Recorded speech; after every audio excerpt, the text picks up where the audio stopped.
The moment Alex felt the shove, he didn't hear laughter. He heard a voice whisper, "You're pathetic and no one will save you this time." Get ready to see how this story unfolds. On a crisp, sun-kissed morning in the heart of a bustling city, the unlikeliest of melodies drifted above the noise of car horns and hurried footsteps. The source? A slender teenage boy named Alex, his eyes full of steady resolve and an optimism that emanated from within. He stood at the corner of Lakeshore and Aspen Avenue, a place where countless souls rushed by without taking a moment to slow down. But today, something about Alex's presence, a glimmer in his eyes, a softness in his voice, compelled more than a few people to pause. Those who stopped noticed right away that Alex had Down syndrome. It was visible in the gentle roundness of his face and the unique slant of his eyes. Yet the casual observer would have also noticed a certain serenity radiating from him, a quiet confidence that seemed boundless, unwavering. Clutched in his hands was an acoustic guitar that looked a bit too large for his frame, yet he wielded it with surprising dexterity. The streets around him were always loud, drivers yelling from open windows, the rhythmic hiss of buses sighing at the curb, bike messengers weaving in and out of traffic, pedestrians on cell phones. Among this urban cacophony, the simplest strum of Alex's guitar and the determined clarity of his voice formed a stark contrast. People often walked by in a hurry, a few oblivious, some throwing casual glances. But those who really listened, who let the music flow into their day, found themselves struck by a raw human warmth. Yet this morning was different. A faint electric feeling coursed through the sidewalk like a subdued current, as though something significant waited just around the corner. In truth, Alex sensed it too. He had a knack for reading subtle signs in the world around him, an unexplainable gift that allowed him to pick up on an undercurrent of tension or excitement. He was used to performing for small crowds, to receiving shy smiles, kind words, or even an occasional sneer. But the events about to unfold would challenge him, infuse him with newfound courage, and ultimately change more lives than just his own. He had arrived before the sun had fully woken, setting up his guitar case on the pavement, placing a small tip jar beside it. A handwritten sign on a piece of cardboard read, "Support my music, thank you." Over time, the city's regulars had grown to recognize him and would drop spare change or even a few dollars. He cherished every bit of kindness, not because he craved money, but because it felt like an affirmation. People heard him. His voice mattered. His talents had a place in the world. Occasionally, a group of college students from a nearby art school would stop and clap after a song. Sometimes, office workers in press suits would offer a kind nod or pat him on the shoulder. Some days, a passerby would attempt to harmonize a few lines, creating a spontaneous duet that would last mere seconds but linger in Alex's memory for days. This was his stage, and he treasured it. In his 17 years of life, Alex had learned that sometimes the world could be harsh. He had endured mocking, side-eye glances, and hurtful words from those who didn't understand him, but he had also experienced the profound generosity of strangers. His upbringing was one woven with daily resilience. He had devoted parents who encouraged him at every step. They didn't shelter him from reality, but allowed him to face it with their unconditional support behind him. He learned that no matter how unkind some people could be, others would rise up to stand beside him when it counted. This delicate balance of life was tested that morning, when a single person's cruelty collided with a courageous spirit, and a crowd of everyday strangers bore witness to a defining moment that was raw, unexpected, and in the end, beautiful. As the golden rays of early sunshine splashed across the sidewalk, Alex began tuning his guitar. Each chord strummed an echo of hope. The fleeting tension he sensed in the air was growing, but he had no way to anticipate exactly how the next few hours would shape his destiny or that of those around him. He glanced around, noticing a mix of busy pedestrians. On the other side of the street, a few customers exited a cozy coffee shop, steam rising from their paper cups. Near him, a man in a crisp gray suit checked his watch repeatedly, anxious about being late for an important meeting. Two giggling high schoolers walked by, momentarily pausing to drop a handful of coins into Alex's jar. The kindness in their eyes made Alex smile. He plucked the opening notes of a classic folk tune, the chord progression echoing across the sidewalk. His gentle voice floated into the morning air, tender, slightly raspy, but entirely honest. Some people slowed, craning their necks to see him better. A few walked away from curiosity to stand just a bit closer, forming a small gathering of half a dozen or so. He sang about dreaming big, about believing in the possibility of new tomorrows. The sunlight seemed to illuminate his face in a soft glow, turning the everyday scene into something more meaningful. Each lyric was the outpouring of his heart, and in a city known for its hurry, huddles of people began taking time to savor the moment. By the time he finished the last chord, the small cluster that had formed around him clapped politely. Some smiled, others whispered praises. Alex's cheeks flushed with a mix of bashfulness and pride. This was the greatest affirmation he could receive. He looked down at his guitar case, noticing a sprinkling of coins and a couple of bills. He offered a shy nod of thanks, his grin brightening his entire face. He glanced up, intending to begin another tune, only to catch sight of a man standing off to one side, partially obscured by a lamppost. Something about the man's posture and the smirk curling his lips sent a prickling sense of warning through Alex's mind. But as quickly as the feeling came, it faded. The man turned away, rummaging in his pockets, seemingly uninterested in the performance. Alex shook off the unease. He drew in a breath, plucked a gentle chord, and launched into the next song, a soulful ballad he had practiced countless times in his bedroom. His mother used to say his voice sounded like sunshine, and though he sometimes doubted his worth in the world, he always tried to believe that love and determination could shine through any darkness. As he sank deeper into the melody, he closed his eyes. The crowd now thickened to about 15 onlookers, including a curious elderly couple who leaned on canes, heads bobbing gently in time with the music. A mother with a stroller paused, letting her infant child listen.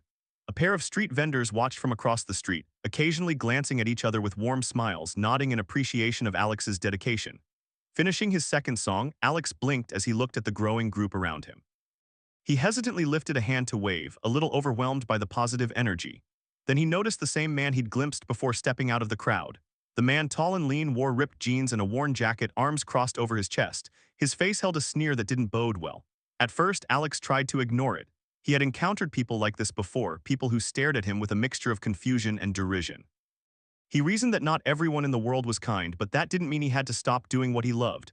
So he took a breath and prepared for another tune, but before he could strum, the man snickered, shaking his head. "Look at this," the man muttered, loud enough for nearby folks to hear. "They let just anyone sing on the street now?" Alex's chest tightened. A flicker of apprehension passed through his mind, but he kept his composure. So many people were watching, and he didn't want to make a scene or give anyone reason to judge him. He mustered a small nod and prepared to simply keep playing, but the man wasn't done. "Hey kid," the stranger growled, "you got no business singing here." A few in the crowd frowned at the man, one or two shifted uneasily, exchanging concerned glances. Alex was used to occasional snide remarks, but there was a particular edge in this man's tone, something harsher, stoked by anger or bitterness. The mood on the sidewalk began to shift, like a storm cloud drifting into a clear sky. Alex managed to speak, voice trembling only slightly. I just like music," he said quietly. "I'm not hurting anybody." The man stepped closer, ignoring how the crowd parted around him. "You're hurting my ears," he snarled. A few of the onlookers gasped. Several moved to intervene, but the tension in the air seemed to hold them back like an invisible barrier. Then, as though spurred by something dark inside, the man took a threatening step forward. He sneered at Alex's features, his lips twisting in contempt. "Stupid kid, you think you can make money singing out here like that? Who do you think you are?" A hush fell over the group. Even the honking cars and bustling foot traffic seemed momentarily subdued, as though the very city itself recognized a moment of cruelty and injustice unfolding. Alex's breathing grew shallow, but he refused to crumble. He clutched his guitar more tightly, uncertain whether to speak or flee. In a single swift movement, the man kicked at the tip jar, rattling the coins inside. Someone in the crowd uttered a sharp rebuke. "Hey, leave him alone." A middle-aged woman wearing a nurse's scrubs took a step forward, placing herself between Alex and the man, but he shoved her aside, muttering a low curse. Alex felt tears welling in his eyes. He wasn't sure if it was from fear or heartbreak at the man's venomous words. But somewhere inside him, a spark of stubborn resilience refused to vanish. It was the same spark that told him he had every right to share his voice, every reason to fight for the music that brought him joy. He took a shaky step backward, gently setting his guitar down, bracing for what might come next. More people gathered, forming a ring of concern and shock. Some had seen injustices like this before and felt a twinge of helpless anger. Others wrestled with the impulse to step in, uncertain of how to protect Alex without escalating the confrontation. Among them was an older gentleman with silver hair, adjusting his glasses in dismay, and a teenage girl gripping her backpack straps, wide-eyed with alarm. Each face reflected variations of horror, sympathy, and hesitation. The cruel stranger advanced another step. His eyes swept over Alex in a mocking, dismissive way. "Should have known," he spat. "You're that Down syndrome kid who tries to sing around here. All you do is beg for attention and money." Somewhere in the crowd, a shocked voice rose. "How can you say that? He's just performing. He's not bothering anyone." But the man ignored the protest. A tremor ran through Alex's hand. He fought back the urge to cry openly. He knew tears would only embolden some bullies. Instead, he tried to stand as calmly as he could manage, heart pounding like thunder in his chest. Then, with no warning, the man reached for the tip jar and attempted to knock it over. It toppled, scattering coins across the concrete. A flurry of metallic clinks rang out as pennies, nickels, dimes, and quarters tumbled in every direction. A gasping murmur rippled through the onlookers. Several moved to pick up the coins, but the man gave a short, savage shove against Alex's shoulder. Alex stumbled backward, nearly losing his footing. His guitar clanged against the concrete, the sound pained and discordant. This time, more voices rose in protest. A man in a business suit stepped forward, fists balled, only for the bully to deliver a hateful glare that made him hesitate. "You big man now picking on a kid?" The nurse, recovering her place in the crowd, glared at the man. "Stop it before someone calls the police." But the man persisted, pointing a finger in Alex's face. "You're worthless. You should just crawl back wherever you came from." And that was the moment the air itself seemed to shift. A figure in the crowd, a person who had been watching intently, heart pounding with righteous anger, decided enough was enough. The person stepped forward, inadvertently catching the entire group's attention, but Alex, still reeling, was focused on standing upright, tears threatening to blur his vision. A voice rang out, confident and unmistakably compelling. "That's enough, get away from him." In that instant, the crowd parted to reveal someone who seemed oddly familiar. It took Alex a moment to realize why the onlookers were suddenly erupting into murmurs.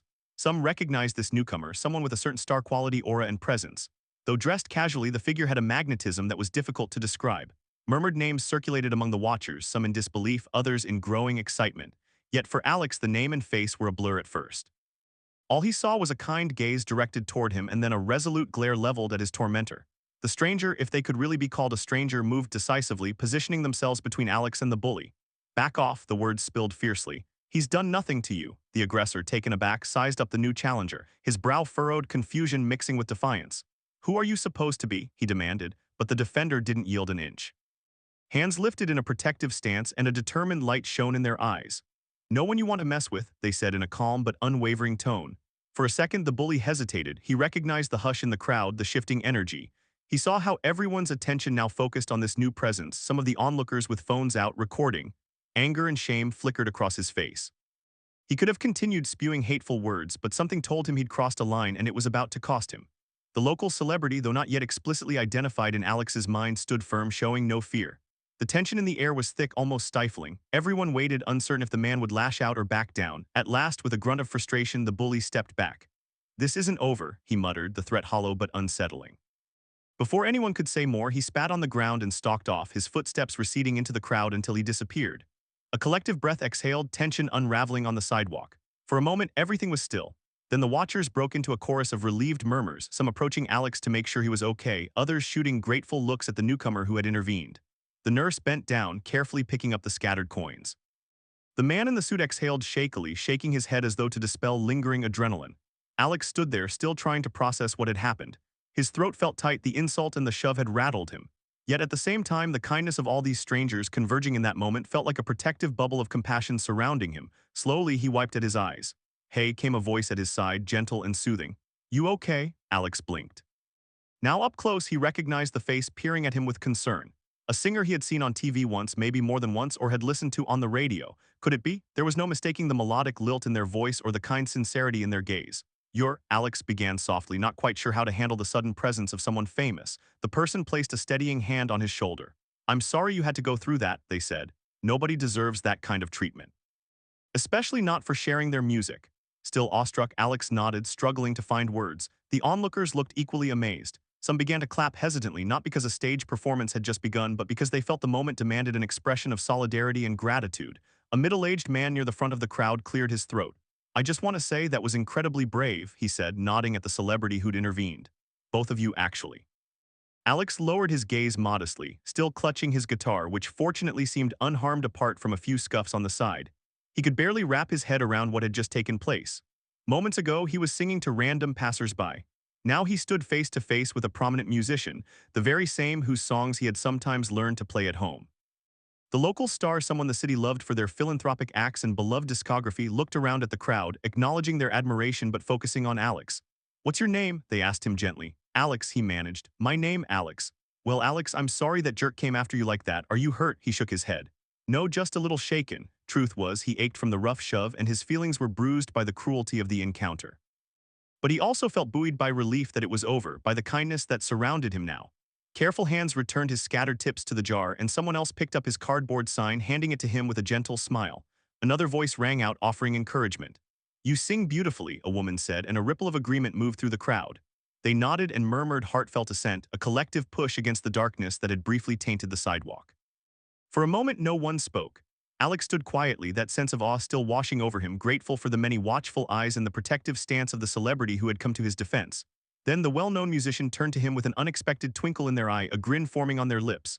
"So, Alex, mind if I hear something?" they asked softly. "I mean under better circumstances." A hushed silence fell over the crowd, which now numbered nearly 30 onlookers. It was as if everyone held their breath, waiting to see if Alex would sing again and whether the cameo appearance of this famed singer would become something more than a mere interruption of bullying. Alex swallowed hard. I can sing something," he said, voice trembling. Part of him wondered if he'd be able to steady his fingers on the strings, but he nodded resolutely. Music was his comfort, his anchor in uncertain waters. Even though the intimidation from moments ago still lingered in the periphery of his mind, Alex began tuning his guitar again, aware that many sets of eyes rested on him. He took a slow, measured breath, recalling his mother's gentle encouragement whenever he felt anxious. Just play from the heart, she always told him. That's all that matters. And so, with the local star by his side, Alex started strumming a familiar tune, one he had loved since childhood. He picked a soft, uplifting progression of chords. The crowd leaned in with anticipation. This time, Alex's voice wavered at the start, the remnants of the altercation still coursing through his veins. But as he sang, he found a calm center. Each lyric spilled out like a testament to resilience, hope, and the enduring belief that tomorrow could bring better days. Then came an unexpected gesture that made the crowd gasp in delighted surprise. The celebrity beside him hummed a harmony, quietly at first, matching Alex's chords with a practiced ease. It was so effortless and seamless that a collective shiver seemed to ripple through the group of onlookers.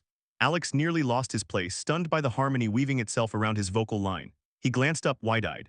The star grinned encouragingly, offering a subtle nod, "Keep going." And so Alex continued, letting their voices merge in a spontaneous duet that would remain etched in the memories of everyone present. The hush on that busy street was remarkable. It felt as if time itself had slowed to accommodate this breathtaking collision of two souls united by music. The combined resonance of their voices soared over the traffic noise. In that instant, every frustration or pain that Alex might have felt about the altercation evaporated, overshadowed by the simple wonder of the moment. He was singing side by side with a celebrated musician he had once only seen from afar. A swirl of gratitude and disbelief tingled through him. The crowd, growing by the second, stood enraptured, their cell phones held up, capturing a moment that felt almost sacred against the harsh backdrop of the cityscape. When they reached the final note, a prolonged hush reigned. Then, as though struck by a bolt of realization, the onlookers erupted in cheers and applause, their voices echoing off the brick buildings. Cars at the intersection slowed as drivers craned their necks, trying to see what was happening. A few more pedestrians trotted over, drawn by the celebration. In that instant, Alex felt alive in a way he had never experienced, buoyed by the powerful acceptance and affirmation of his music and his very self. The celebrity placed a hand on his shoulder. "Wow," they said breathlessly, beaming with genuine admiration. "You've got something special, Alex. Don't you ever let anyone make you feel like you're not worthy of sharing your gift." Alex blinked away, tears of joy, nodding. "Thank you," he whispered. I don't know how to thank you." "You already did," the star replied, their grin warm and encouraging. "You sang your heart out, that's enough." A fresh wave of applause, this time from the entire sidewalk, rolled over them. It was as though the city itself was clapping, sending a resounding message that cruelty might exist, but empathy and passion could always overpower it when people stood together. Somewhere off to the side, a group of bystanders who had followed the bully after he stalked away returned with news. "He's gone," a college-age boy reported. "When people started recording him, he took off. Hopefully he won't bother you again." The nurse who had been shoved earlier patted Alex's arm. "If he does," she said with steely resolve, "he'll be hearing from a lot of us. You've got plenty of people on your side." A wave of appreciation flushed Alex's cheeks. He glanced at the star, who returned a knowing nod. That subtle exchange conveyed a promise that he wasn't alone anymore, that the entire crowd, and especially the famous musician, recognized his worth and respected it. Time seemed to move quickly after that moment. People began chatting excitedly among themselves, forming small knots of conversation. A handful of them approached Alex and the celebrity, offering praises, commendations, and expressions of shock at the man's audacity. More than once, Alex heard someone say something along the lines of, "This is a story I'm never going to forget." Others approached to slip more bills and coins into Alex's jar, as if paying tribute to his resilience and the surprising duet they had just witnessed. But soon the celebrity held up a hand, signaling to the crowd that they wanted to say something more. A hush fell again, the attention shifting back like a spotlight. "Alex," they said, "I'm really impressed by you. I want the whole city to know your voice. What would you say to joining me at a community event next week? We're hosting a local fundraiser for music education, and I think it'd be amazing if you performed there." A collective gasp of delight swept through the audience, quickly followed by a flurry of excitement. People turned to each other, smiling at the wonderful twist of fate. Alex stared, momentarily speechless, tears brimming. "Could this really be happening? I would love that," he stammered, unable to keep the tremor of happiness from his voice. "Thank you so much. I never thought, I never expected." The celebrity cut him off with a wide grin. "Well, you've more than earned it, so that's a yes." "You'll perform with me next week?" "Yes," Alex said, finally allowing the joyful tears to escape. "1,000 times yes." The crowd burst into fresh cheers, and in that moment Alex felt weightless, as if carried on the wings of possibility. People rushed in to shake his hand, to pat him on the back, to congratulate him on the invitation. The nurse from earlier seemed on the verge of crying from happiness herself, while the businessman in the suit tried to hide a tear in the corner of his eye. The local star laughed and said, "Well, there we have it, folks. Make sure you come out to see Alex in all his glory next week. It's going to be a performance you don't want to miss." The wave of applause and supportive noise was so strong that the hum of traffic was barely audible. In the swirl of excitement, the celebrity leaned over and whispered in Alex's ear, "Keep singing, keep practicing. The stage is yours whenever you're ready." In the aftermath, as the throng began to disperse, people needing to continue on with their daily errands, jobs, and responsibilities, many lingered to speak encouraging words to Alex. A line of well-wishers formed, each eager to say something kind. An older woman handed him a folded note with her phone number, offering to help him get a decent outfit for the upcoming show if he needed one. A young man offered to record a more polished video of him singing for YouTube. The gratitude washing over Alex felt endless, a healing balm for the cruelty he had just endured. Amid all of this, he found himself marveling at the suddenness of the entire event. How had the day begun with him quietly performing as usual, only to explode into such a kaleidoscope of drama, confrontation, and eventual triumph? Despite the chaos, there was a renewed sense of safety in his heart.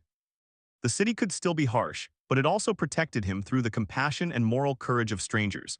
And standing at the center of it all was a musician whose songs Alex had admired for years, now extending a lifeline of friendship and opportunity. Eventually, the local celebrity had to leave, promising to stay in touch. They traded contact information with instructions to coordinate about the upcoming event. As they slipped away into the crowd, waving goodbye one last time, Alex realized he had never imagined such a moment in his wildest daydreams. The rest of the day, he remained at his usual corner, singing with a new vigor. The battered tip jar, though initially scattered by cruelty, now overflowed with an outpouring of compassion. People approached more readily than ever to drop in their spare change or a dollar, sometimes in direct response to the story they had just witnessed.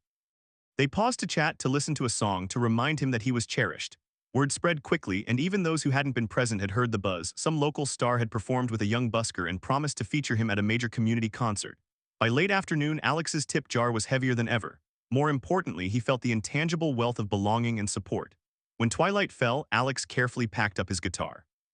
The crowd had waned with the end of business hours, and he too had grown tired, but his spirits soared, illuminated by the knowledge of what lay ahead.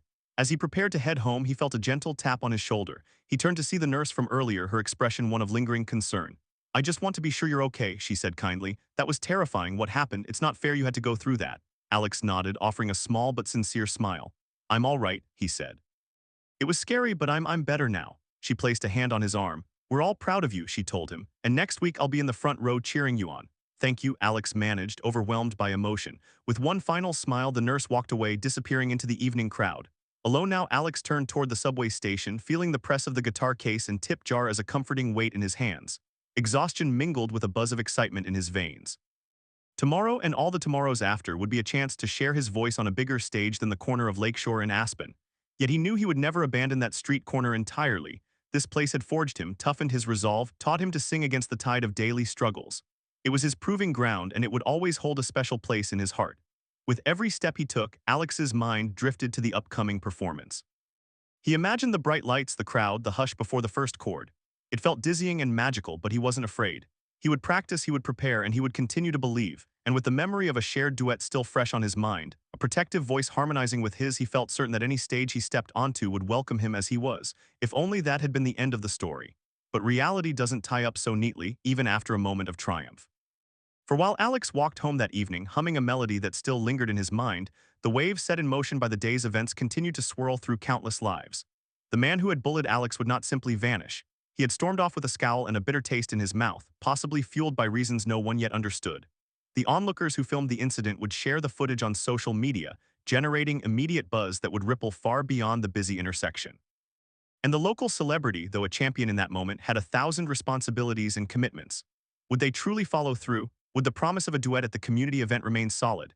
In the days to come, Alex would discover that not all attention garnered from a viral moment is positive. He would also learn that the measure of a dream isn't in the accolades alone, but in the willingness to keep pursuing it, even when the path grows complicated. Yet at the same time, he would stand tall, bolstered by the memory of collective support on that busy street corner. He would remain certain that ultimately kindness has a way of prevailing, and that knowledge, more than anything else, would keep him singing. That evening, Alex boarded the train, the hum of fluorescent lights overhead. He found a seat near the window and gazed at his reflection against the darkening city. Shadows flickered over the tired faces of commuters, many of whom had no idea of the drama that had transpired just blocks away.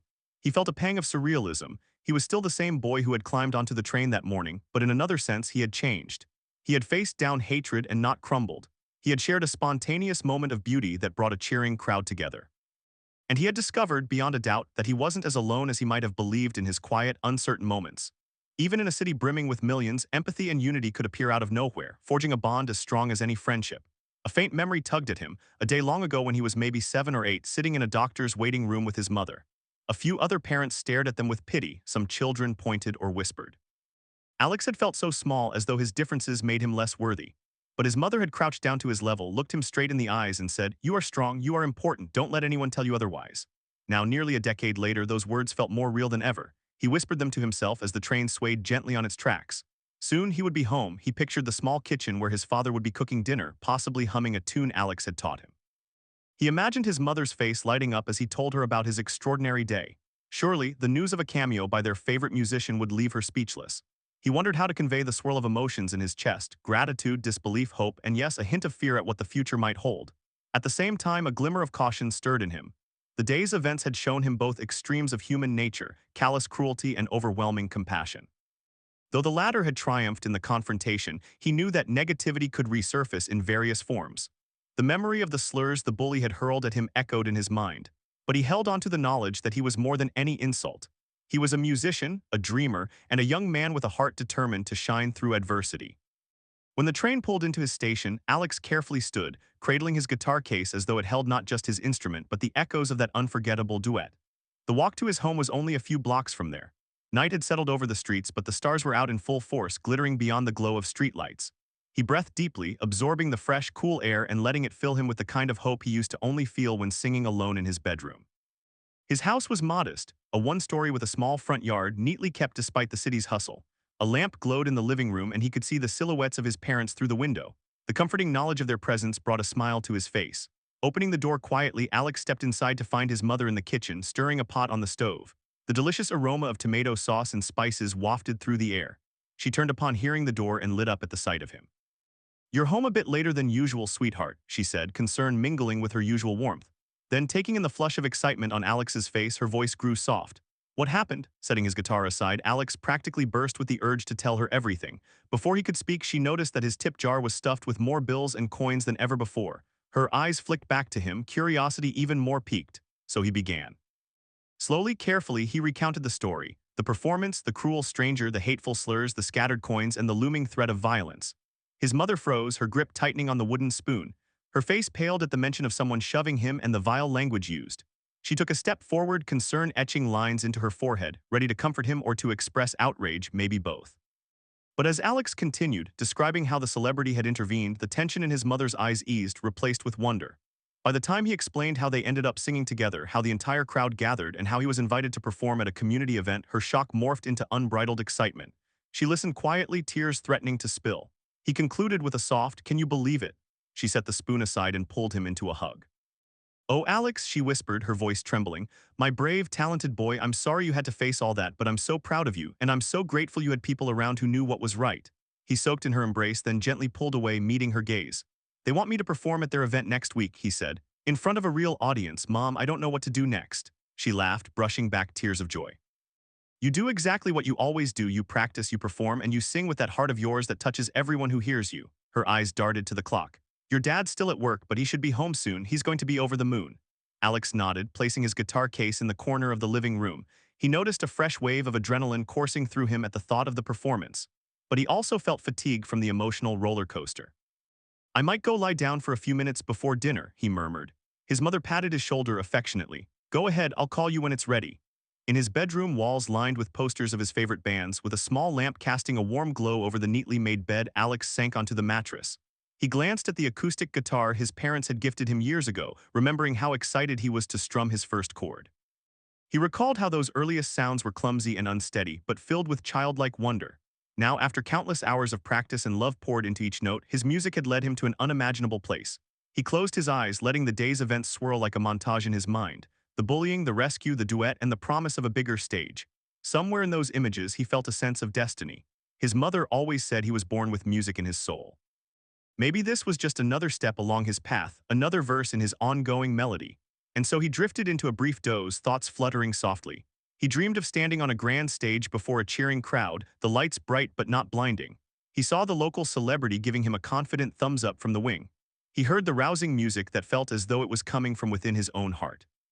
And on the periphery of that dream, he saw glimpses of a better world. one where kindness overshadowed cruelty, one where voices like his could echo without fear. Morning arrived with a renewed sense of purpose. Alex got up earlier than usual, feeling the energy of excitement vibrating through him. He quickly dressed, ate breakfast with his parents, his father practically dancing with excitement when he heard the full story, and headed to school, guitar case strapped across his back. Though he typically performed on weekends and holidays, occasionally he'd bring his guitar to school for music club meetings. Today, however, it felt different. It was as though carrying the instrument now signified something grander, a promise of the event to come. In the school hallways, word had already spread. Social media was abuzz with a video from the previous day showing Alex's performance, the bully's intervention, and most dramatically, the moment the local star stepped up to defend him. Classmates stopped him between periods to express their shock, their admiration, or simply to say, "I saw the video, wow Alex, that was amazing." Teachers too seemed to view him with a mix of pride and protectiveness. His music teacher, Ms. Delaney, squealed with excitement when he told her the news of the upcoming performance. She insisted he sing for the class, just a short snippet, which he obliged with only a bit of shyness. As his classmates clapped, he felt an undercurrent of warmth. They'd known him as a quiet but friendly student. Now they saw he had talents that shone bright under the right circumstances, but not everyone was supportive.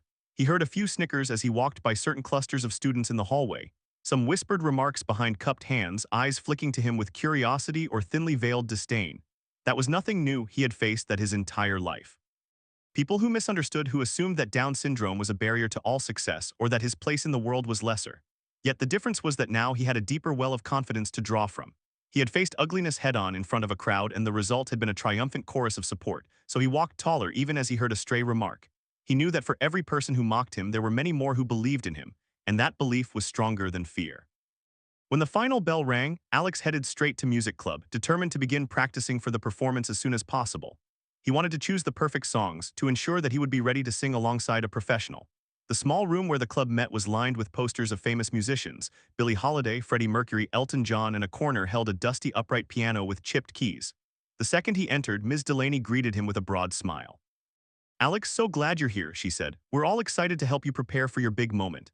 A scattering of students, some with violins, others with guitars and keyboards, offered encouraging nods. One girl piped up, "I have some sheet music if you want to try something new." Another said, "We can help you run through practice sets." It felt surreal, this outpouring of readiness to support him. He flashed a shy grin. "Thank you," he said, "I'd like that."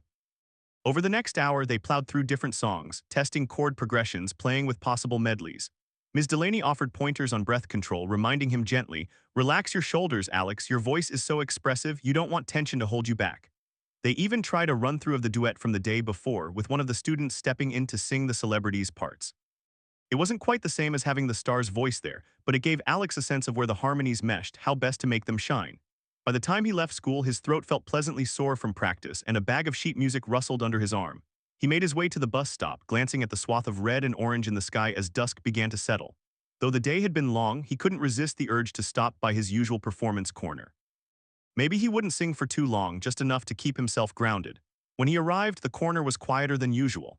A few pedestrians walked by, but the typical midday rush had waned. Alex set down his guitar case, tip jar, and sign, prepared to play a short set. He started with a gentle, meandering tune he'd composed himself months ago, letting the notes flow in the empty air. His mind wandered briefly to the events of the previous day. A flicker of anxiety made him glance around, worried the bully might return, but the intersection remained peaceful. Instead, a handful of new faces appeared, some who recognized him from social media videos. A small group of three came over, pulling out their phones. They smiled broadly, introducing themselves as fans who had seen the viral clip. "Can we take a photo with you?" they asked. "We loved your singing, and the way that Star stepped in was awesome." Alex, blushing slightly, nodded. He didn't exactly consider himself famous, but it was sweet that people cared enough to stop and say hello. After snapping a picture, he offered to sing a quick snippet of the same song they had seen in the video. They watched him with rapt attention, as though they were witnessing something remarkable. One of them, a man in his late 20s, shook Alex's hand afterward. "You have a real talent. Don't let anyone keep you down. You're an inspiration." "Thank you," Alex replied, meaning it with every fiber of his being. They drifted away, leaving Alex with a sense of surreal appreciation. He finished the short set he had planned and packed up, satisfied he had honored his musical corner for the day. If anything, it felt good to reaffirm that the space was still his, not marred by the ugliness of what had happened. As the rest of the week passed, preparations for the community event ramped up quickly. Alex received a call from the celebrity's assistant, a kind-sounding woman who introduced herself and confirmed the details of the performance. "They'd love to do a short duet with you," she explained. "We'll also set you up with your own solo number if you're comfortable with that. There'll be a sound check, stage blocking, all that fun stuff." Nervous excitement fluttered in Alex's stomach. He assured her he'd be ready and thanked her about a dozen times for the opportunity. She laughed and said, "Don't worry, just keep practicing that golden voice of yours. We'll take care of the rest." While juggling school daily practice and the swirl of new attention from classmates, Alex tried not to let the pressure get to him. He told himself that it was just another step, that he'd faced a real threat on the street, and if he could handle that, standing on a stage under bright lights would be a piece of cake. But in the back of his mind, a whisper of doubt remained. Could he truly hold his own in front of a large audience? Would they mock him if he made a mistake? The memory of the bully's snarl occasionally crept up on him, reminding him that not everyone would accept him so readily. But then he'd recall the crowd's cheers, the supportive arms that had gathered around him, and the blossoming sense of solidarity that had filled that moment. That was the truth he chose to focus on. That was the reality he wanted to sing into existence. Meanwhile, the viral video of him and the celebrity kept spreading. Local news stations picked it up, interviewing bystanders who had been there, praising Alex's courage and condemning the bully's actions. They showed clips of the duet, gritty smartphone footage capturing the pure wonder of that harmonized moment. People left messages online saying things like, "This made my day," or "Music truly brings people together." Of course, there were also trolls online, leaving nasty comments or ridiculing his Down syndrome. But for the first time in his life, Alex found himself bolstered by an ever-growing chorus of supporters who drowned out the hate. He realized that standing in the spotlight would inevitably attract negativity, but it would also attract positivity that far outweighed the bad. By Friday, the day before the event, the city crackled with anticipation. Posters were placed around town advertising the fundraiser, highlighting the local celebrity as the main act, with a small mention of featuring special guest performance by Alex, the street musician. Alex felt a thrill each time he saw his name, no matter how small the font. He thought of all the countless hours he spent playing on that same corner, never imagining he'd see his name on an official poster. He went to bed early that night, determined to be well-rested. Lying in the gentle darkness of his room, he ran through the set in his mind, meticulously humming each chord. He pictured the stage, the microphone in front of him, the crowd shifting in their seats. He told himself he'd do it for the people who believed in him and for himself to prove he could. Holding tight to the memory of the kindness that had emerged in his life, he fell asleep with a soft smile on his lips. Morning brought a swirl of activity. The event was scheduled for late afternoon, but Alex was due at the venue several hours prior for a sound check. His parents bustled about, trying to get everything ready, the father rummaging for the good camera, the mother ironing Alex's clothes. They had found him a simple yet polished outfit, black pants, a light blue button-up shirt, and comfortable shoes. They fretted over small details, making sure the collar was straight, the guitar strings were new, the tip jar was left at home since he wouldn't need it on a professional stage. Arriving at the venue felt like stepping into another world. It was an outdoor amphitheater set in a public park surrounded by tall oaks. A makeshift stage had been erected, lined with speakers and lights. Vendors were setting up booths for food, drinks, and merchandise. Volunteers bustled around, testing audio equipment and setting up chairs. A mild breeze ruffled the leaves overhead, carrying the sense of fresh grass and excitement. Alex took in the scene, heart pounding with wonder. This was no street corner, this was a full-scale event with staff on walkie-talkies and a professional crew. The celebrity's assistant greeted him near the backstage area, ushering him forward. "Alex, so glad you're here, let's get you set up." Within minutes, he found himself on stage under the watchful guidance of the sound engineer. A microphone stood at the center, plugged into a system that projected his every note across the amphitheater. He strummed a few chords, testing the levels. The loudness startled him at first, he wasn't used to such amplification, but Ms. Delaney's voice echoed in his memory, "Relax your shoulders, let the music flow." He closed his eyes, exhaled, and tried again, letting the chord ring out. There it was, the sweet resonant sound that had comforted him so often, now expanded by professional speakers. Stagehands gave him thumbs up. The assistant scribbled notes on a clipboard. He heard her speak softly into a headset, "Audio check is good on mic 2. Soon after, the celebrity arrived, instantly recognizable by their confident stride and the hum of excitement that seemed to follow them. They waved at Alex from the foot of the stage. "Hey there, star," they called out, eyes twinkling. "Ready to make some magic?" Alex swallowed his nerves. "Ready," he said, voice steadier than he felt. They spent the next hour rehearsing. First, Alex ran through his solo piece, a gentle, uplifting ballad that showcased the delicate warmth of his voice. Then they practiced the duet with the celebrity entering mid-song. The synergy they had felt on the street corner emerged again, this time fully supported by professional sound mixing and a well-tuned guitar. It sent shivers through Alex's arms, realizing how powerful their voices sounded together. "Perfect," the celebrity said as they finished. "That's going to blow everyone away." Alex stammered a thank you, cheeks flushing with pride. As the afternoon wore on, more volunteers arrived, finalizing the details. The gates opened, letting early attendees trickle in. Some strolled around the booths, sampling food or checking out artisanal crafts. Others claimed seats near the stage, eager to watch the final sound checks. Many recognized the famous singer milling about, and Alex even spotted a few folks pointing and whispering his own name. Despite the jitters, he greeted them with polite nods, determined to be friendly. Minutes before the official start, Alex stood backstage, heart thumping in time with the background music playing over the loudspeakers. His mother gave him a tearful smile, hugging him one last time. His father clapped him on the back, whispering, "We believe in you, son, always." Then the event organizer, a woman with a cheerful demeanor and a microphone in hand, stepped on stage to welcome the crowd. From behind the curtain, Alex heard scattered applause rising from an audience that was rapidly filling up. She spoke about the cause, the fundraiser for music education. She thanked donors and sponsors, then began announcing the lineup for the afternoon. Anticipation swelled backstage. Alex felt his throat tighten with anticipation. The celebrity was set to perform towards the end, the headlining spot.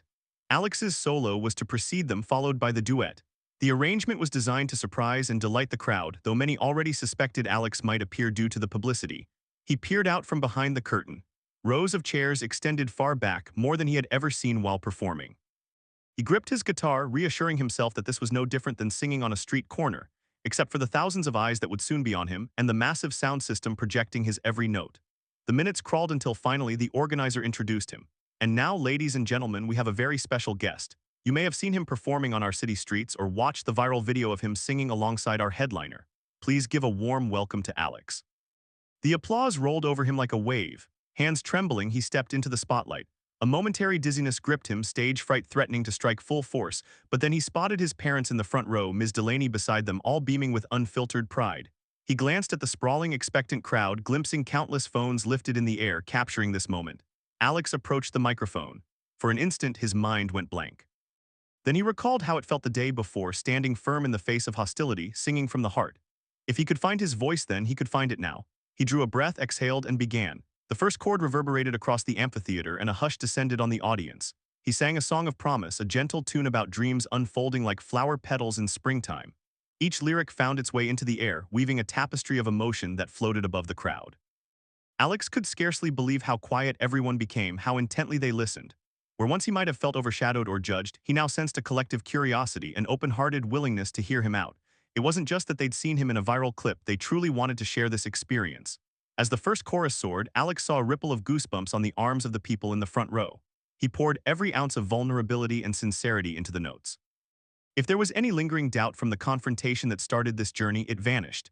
By the time he reached the final chorus, Alex felt light as air. The applause as he strummed the last chord caught him off guard with its force, a thunderous roar of approval that resonated across the amphitheater. He blinked, overwhelmed, then offered a shy grin that ignited a second round of cheers. That was when the celebrity made their grand entrance. They strode onto the stage, microphone in hand, the applause doubling as the crowd recognized them. Bowing dramatically to Alex, they teased, "I see you've already stolen the show. Mind if I join in?" Laughter sprinkled through the seats. Alex's face split into a wide grin and the star approached, placing a companionable hand on his shoulder. "This kid's going places," they announced to the crowd, stoking another wave of applause. "And I'm honored to sing with him." They exchanged a quick nod, positioning themselves at the second mic.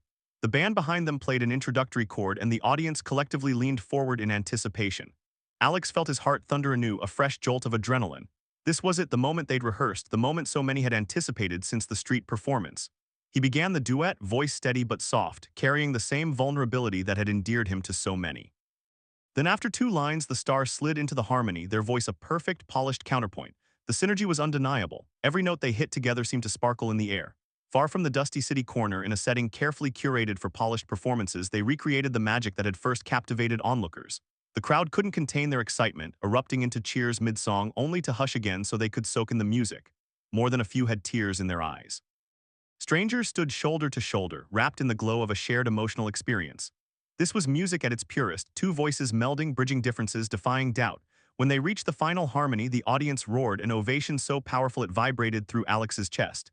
He found himself grinning ear to ear, the local celebrity laughing in shared delight. The moment felt surreal, as though each applause-laden second stretched into eternity. Then the star took the mic, quieting the crowd with a raised hand. "Thank you all for listening," they said, voice full of affection. "This young man," they gestured to Alex, "taught us all something about courage. But I hope this moment also reminds us that art transcends all differences and that kindness always wins out over hate.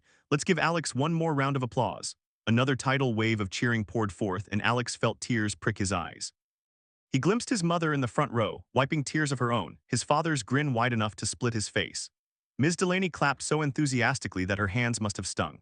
The star led Alex to center stage, letting him take a bow, then wrapped him in a warm hug that the cameras captured from multiple angles. The lights above glowed bright, illuminating both of them, making it feel as though the entire city was witnessing a story of redemption, unity, and unyielding hope. After the show, they retreated backstage amidst a flurry of well-wishers and local media. Interview requests bombarded them, journalists wanting to hear Alex's perspective on everything from the bullying incident to how it felt to stand on a professional stage. He tried to answer graciously, though the commotion made his head spin.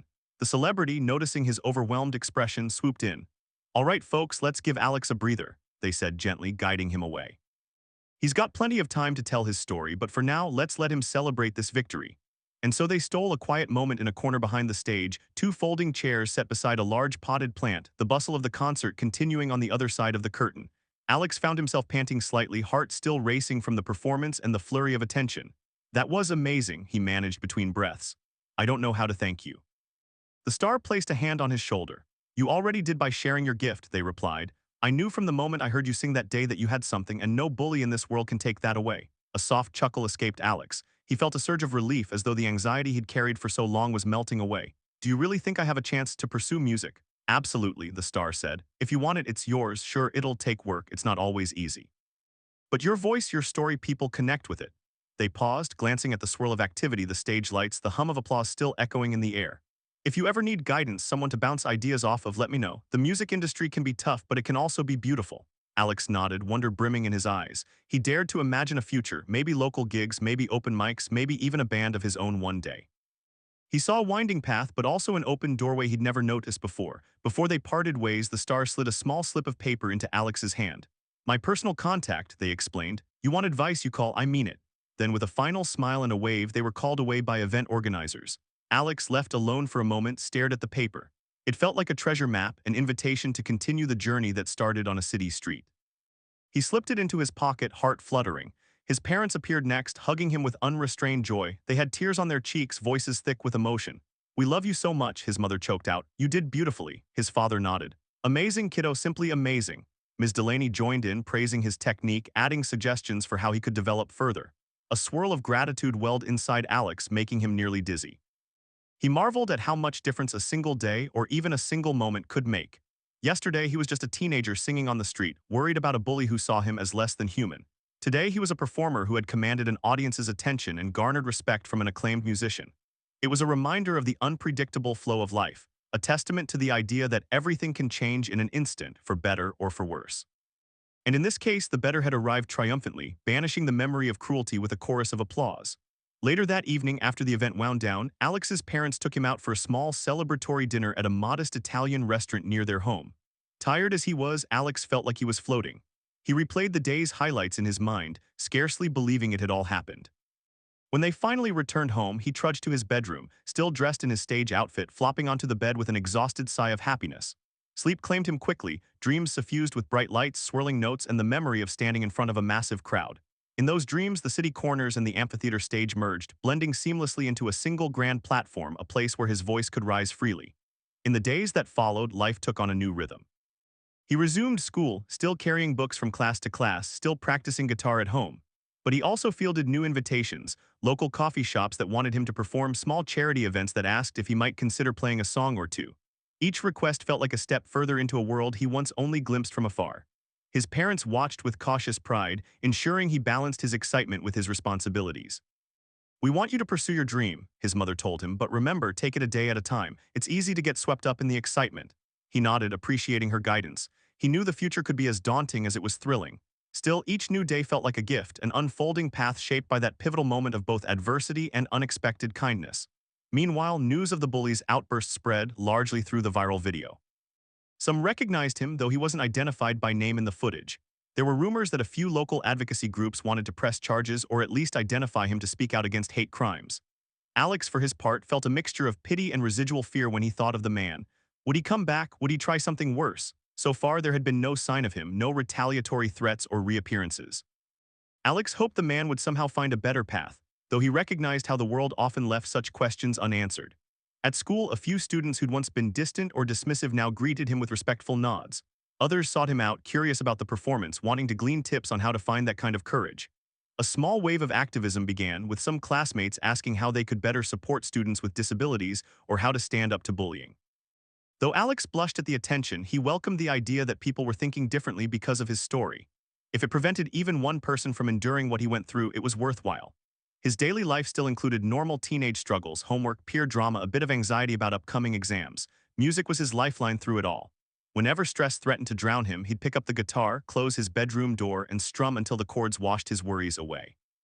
And more often than not, the memory of the crowd cheering at the amphitheater brought a smile to his face, reminding him that the world could be expansive, filled with pockets of acceptance and wonder. One afternoon, nearly a week after the performance, he received a call from the celebrity's personal number. He stared at the screen, heart racing, then picked up. "Hello? Hey, Alex, it's me," came the familiar voice, as melodic in casual conversation as it was in song. "Hope I'm not calling at a bad time." He shook his head, forgetting for a moment that they couldn't see him. "No, not at all. Good, listen, I have a gig coming up, a small acoustic show at a local lounge. Nothing huge, more like an intimate gathering for some fans and friends. I was thinking it'd be great if you'd come by, maybe do a song with me again. You up for it?" A rush of adrenaline flooded him. "Really? That sounds incredible," they laughed, warm and encouraging. "I think so too. But only if you want to. There's no pressure, just a chance to jam for a smaller crowd, get more experience. It's next Friday in the evening." Alex pressed the phone closer to his ear, hardly believing what he was hearing. Of course, I'd love to. He mentally noted that he'd need to check with his parents to ensure it was okay, but he was confident they'd support it. "Great, I'll text you the details. Let's meet up sometime before the show to rehearse. Maybe we can figure out a cool arrangement. You can also bring any original stuff you've been working on. Sound good?" He nodded enthusiastically, feeling a wave of gratitude. "Yeah, absolutely. Thank you so much." "Thank you for saying yes. I love your energy. Keep practicing and I'll be in touch. Take care, Alex." The line clicked off, leaving Alex staring at his phone, heart pounding. Another chance, so soon? He practically danced around his room in silent glee, clutching his guitar when he finally stilled himself. His mother, passing by the open door, paused with a questioning look. "Everything all right, honey?" He grinned. "They want me to perform again next Friday." She rushed in, enveloping him in a hug. "That's wonderful. I'm so proud of you." A swirl of thoughts buzzed in his mind, excitement, a hint of nervousness, but mostly a deep sense of validation. He felt like every chord he'd practiced, every moment of doubt he'd struggled with, had led to this continuous stream of opportunities. It wasn't just luck, it was the quiet determination he had nurtured since he first plucked a guitar string. And he intended to honor that determination, to keep pushing, keep learning, keep singing. Friday arrived in a blur of preparation. Alex spent the afternoon after school running over songs he thought might fit the vibe of a small acoustic lounge. He packed his guitar carefully, checked his strings, and made sure he wore comfortable but stylish clothes, dark jeans, and a soft flannel shirt. His parents drove him to the venue, a cozy place with soft lighting, a small stage, and an intimate seating area of tables and chairs. The celebrity was already there, casually greeting people, strumming a guitar in a corner near the stage. They lit up upon seeing Alex. "Hey, you made it, come on over." They spent half an hour rehearsing a couple of covers, choosing songs that would allow both voices to shine.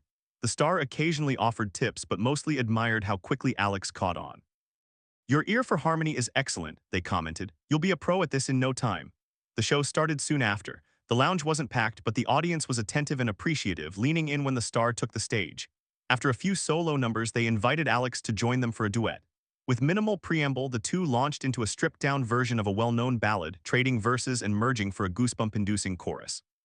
The crowd clapped along softly, swaying to the gentle strum of acoustic guitars. Halfway through the set, the star looked at Alex with a mischievous grin. "Got an original you want to share?" Alex blinked, momentarily startled. He had a few of his own songs, but he'd never performed them outside of a small circle. Was he ready? A pang of anxiety twisted in his stomach, but the encouragement in the star's eyes and the supportive hum of the crowd pushed him forward. He cleared his throat. I have something, yeah, I wrote it a while ago." The star gestured to the mic, stepping aside to give him space. The lights felt bright but also comforting. Alex inhaled, positioned his fingers on the guitar, and began a soft, introspective melody. His voice trembled slightly at first, but the hush of the audience reassured him. The lyrics spoke of hope springing from adversity, of light emerging from darkness. He wrote them at a time when he questioned if his dreams would ever come true, if the challenges of Down syndrome would keep him from the life he longed for. Yet here he was, living that dream in real time. The final chord lingered in the air, and the lounge filled with applause that felt both gentle and heartfelt. People rose from their seats, giving him a standing ovation he never expected for his own composition. Next to him, the star clapped with evident pride. Alex's cheeks burned, tears threatening, a wave of astonished joy rolling through him. He dipped his head in thanks, stammering soft words of gratitude. As the night wrapped up, the star led the crowd in one last rousing sing-along, beaming every time they caught Alex's eye. It was another moment he'd carry forever, another instance of music bridging hearts. Afterward, as the lights came on and people began to mingle, Alex found himself in a flurry of handshakes and compliments. A few asked if he had any recorded music or if they could follow him on social media. He promised he was working on it, though in truth, the idea of a full recording still felt overwhelming. When the star finally had a moment alone with him, they pulled him aside. Listen, you're the real deal, Alex. I don't want to push you faster than you're comfortable with, but if you ever want to record that song or any of your originals, I have contacts. A small studio run by some friends. They're kind people supportive of new talent, no pressure, but the offer's there. Alex thought back to all the nights he'd scribbled lyrics in a notebook, quietly humming tunes to himself in his bedroom. The possibility of turning them into something more tangible, an official recording, a track he could share, filled him with a nervous thrill. I'd love that someday, he admitted. I just need to figure out how. The star squeezed his arm. When you're ready, let me know. I'll help in any way I can. The next few months brought a gentle evolution of Alex's life. He continued to attend school, gradually navigating the swirl of new opportunities and invitations. He started posting short performances on social media, where his following steadily grew. Fellow students who once ignored him or saw him only through the lens of his disability began asking for guitar tips or collaborating with him in school talent shows. Some teachers went out of their way to champion inclusive arts programs, citing Alex's rise as an example. Despite the positivity, he also encountered critics, some online users leaving ignorant comments or mocking his appearance. Occasionally, bullies at school tried to knock him down a peg, resentful of the attention he received. But by then, Alex had learned that for each negative voice, there were many more that believed in him. He chose to focus on the latter, fueling his soul with kindness rather than letting hatred erode his self-worth. He kept in touch with the local celebrity, exchanging the occasional text or phone call. They invited him to another show, this time as a supporting act, giving him more time on stage. As the date neared, he brimmed with excitement. It was to be a small tour stop in a neighboring town, a chance to broaden his reach, even if only by a little. Meanwhile, Alex never stopped performing on the street corner. He'd return there on weekends, guitar in hand, greeting passersby with the same shy but determined smile. To his surprise, more people recognized him now. Some even asked for photos or autographs, which felt surreal. But he maintained the same humble spirit that had guided him all along. The corner was where he honed his craft, where he felt closest to the heart of music. He refused to abandon it just because bigger stages were opening to him. One Saturday morning, as he was finishing a tune on that familiar corner, a figure approached him, someone he didn't expect to see again. The bully, the same man who had shoved him and tried to knock over his tip jar months ago. Alex's heart pounded at the sight, a mixture of fear and indignation welled up. Would the man attack again? But the man's posture was different this time, shoulders slumped, eyes darting awkwardly. Alex's first instinct was to brace himself, to prepare for confrontation, but something about the man's body language suggested otherwise. He stepped closer, halting a foot away from Alex's guitar case, staring at his shoes. "Hey," he mumbled, voice subdued. Alex swallowed hard, gripping his guitar. "Hi," he said, the single syllable laced with caution. The man looked up. I wanted to say I'm sorry." His voice sounded coarse, unfamiliar in this conciliatory tone. "What I did before, I was out of line. I was drunk, messed up in the head, not an excuse, but it wasn't right. I saw the videos online, saw how people treated you good, made me think, I guess." Alex blinked, mind churning. This was the last encounter he expected. He could practically feel the echo of the man's shove, remember the pain of hateful slurs. But now the man stood before him, eyes downcast, apology trembling on his lips. Silence stretched uncomfortably. Passersby began noticing, their curiosity piqued. The typical city noise buzzed around them, but for Alex, everything narrowed into this moment. He tried to measure the sincerity in the man's gaze. "I don't know what to say," Alex admitted quietly. The man gave a stiff shrug. "You probably don't have to say anything. I don't deserve your forgiveness. I just had to tell you I'm sorry." Alex glanced at the scattered onlookers, sensing a building tension. Would he lash out or accept the apology? Even if part of him feared or resented the man, Alex remembered the feeling of kindness that day, the wave of support that overshadowed cruelty. He had learned that hatred was a heavy burden to carry. He took a breath, letting the memory of the initial hurt fade slightly. I accept your apology," he said, voice uneven. "But what you said really hurt me. People like me, we fight every day for respect." The man's jaw clenched, he nodded, a flicker of regret twisting his features. "I know I was a jerk," he paused, unsure how to proceed. "Anyway, I won't bother you again. I just wanted you to know I am trying to get help, for my anger, for my drinking. Maybe it won't mean anything, but I'm sorry." With that, he turned and walked away, shoulders hunched. Alex exhaled, a storm of emotions swirling inside him, pain, relief, confusion. He wasn't quite sure if the man's apology was genuine or if it would lead to real change. But for a moment, he glimpsed a possibility that even someone who committed a cruel act might be capable of remorse. The onlookers waited, some tense, others curious. When Alex resumed playing, his fingers shook for a few chords, but he pushed through, focusing on the progress he'd made. He wouldn't let this sudden encounter derail his forward momentum. If anything, it reminded him how far he'd come and how much further he wanted to go. In the months that followed, Alex balanced the everyday routine of high school with occasional gigs, each one small but meaningful. He continued writing songs, often late into the night, letting his emotions guide him. He wrote about love, dreams, struggle, acceptance. Some tunes were upbeat and joyful, others haunting and introspective. Whenever he felt uncertain, he'd replay the memory of that initial street performance turned spectacular duet. It was a reminder that miracles could happen in the most unexpected ways.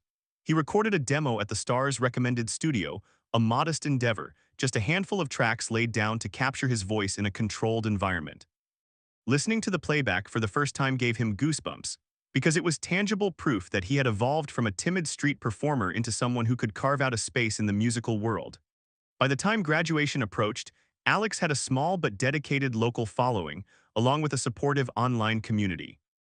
He'd never forget where it all began: a battered guitar case on a city corner, a jar waiting for spare change, and a willingness to pour his heart out despite life's challenges. His parents beamed with pride as they handed him his diploma, teary-eyed at the possibilities that lay ahead. That summer, his mother approached him in the living room, an envelope in her hand.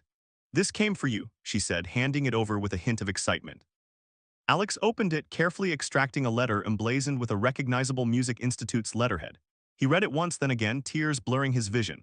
They were offering him a scholarship, partial but still substantial, to study music theory and composition, an opportunity to further refine his skills in a structured environment. He gasped, voice barely audible. "Mom, Dad, they want me to come study there." His parents embraced him, tears of gratitude and joy overflowing. "We're so proud of you," his father whispered, voice cracking. "Your dreams are coming true, Alex." The acceptance felt surreal, a gift layered upon all the others he'd received from the universe since that fateful morning. It also came with the realization that life would shift once again. He'd be stepping away from daily busking at his favorite corner, venturing into an academic setting that could be both thrilling and intimidating. But as always, he held on to the certainty that music was his calling, a calling that transcended every label or limitation. The following autumn, Alex found himself carrying boxes into a small dorm room on campus, marveling at the thought of attending a prestigious music program. He felt overwhelmed but also invigorated. He set up his guitar on a stand near the window, the same acoustic guitar that had accompanied him through every twist and turn. Orientation week buzzed with activity. He met other aspiring musicians, each with their own story, their own style. Some eyed him curiously, recognizing him from online videos or local news segments. A few approached shyly, wanting to talk about music, composition, or simply to say how inspired they were by his journey. In classes, he delved into music history, ear training theory. It was challenging; some of the advanced concepts made his head spin. But he persevered, leaning on supportive professors, tutors, and the memory of every success he'd fought to achieve.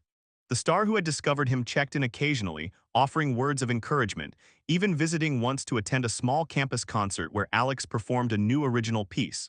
That same sense of wonder from the street corner never left him. On particularly tough days, he'd remind himself, "If I could survive bullying and stand on a stage in front of thousands, I can figure out these chord inversions."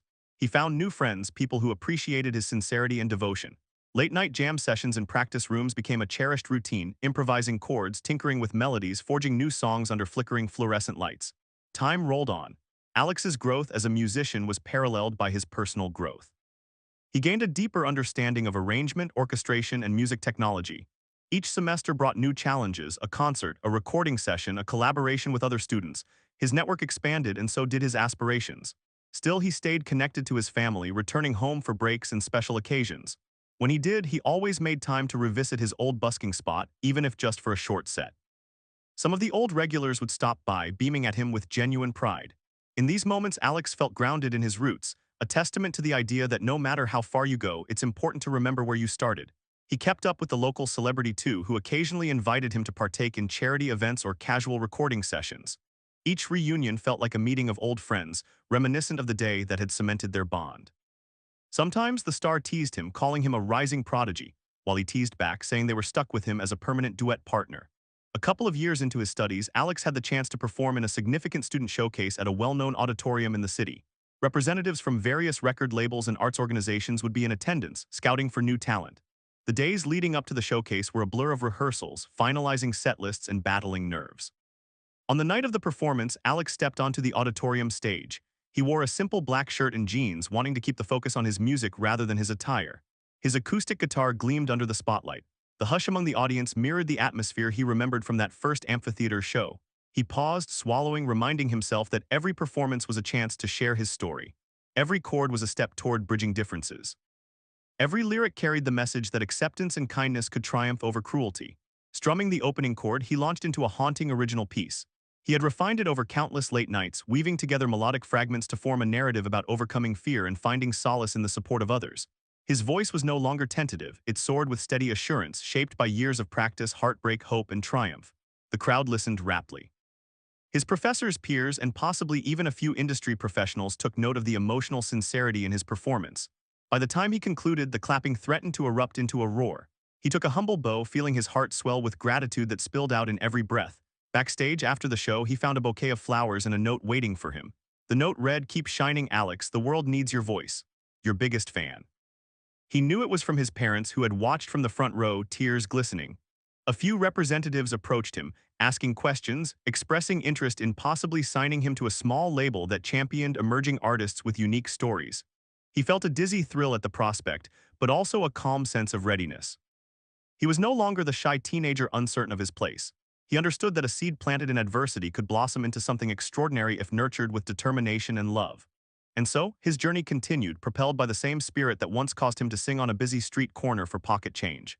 Though he'd climbed to new heights, the core of his passion remained the same: the power of music to unite strangers, to heal wounds, to reveal truths about hope and empathy. Time and again, he returned to that pivotal day in his mind, remembering the bitter confrontation with the bully, the hush of the crowd, and the protective presence of a celebrity who recognized his worth. If he had to pinpoint the single moment that changed everything, it would be that spontaneous duet on the sidewalk, a moment that declared to the world in no uncertain terms that Alex's voice mattered.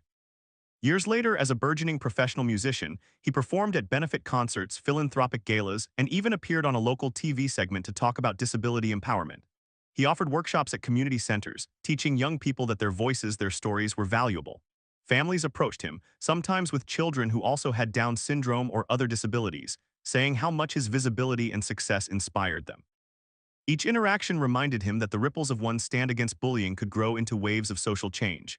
He never forgot that music wasn't just about fame or applause, it was a channel of human connection. Whether in a majestic concert hall or a humble street corner, he poured the same sincerity into every chord.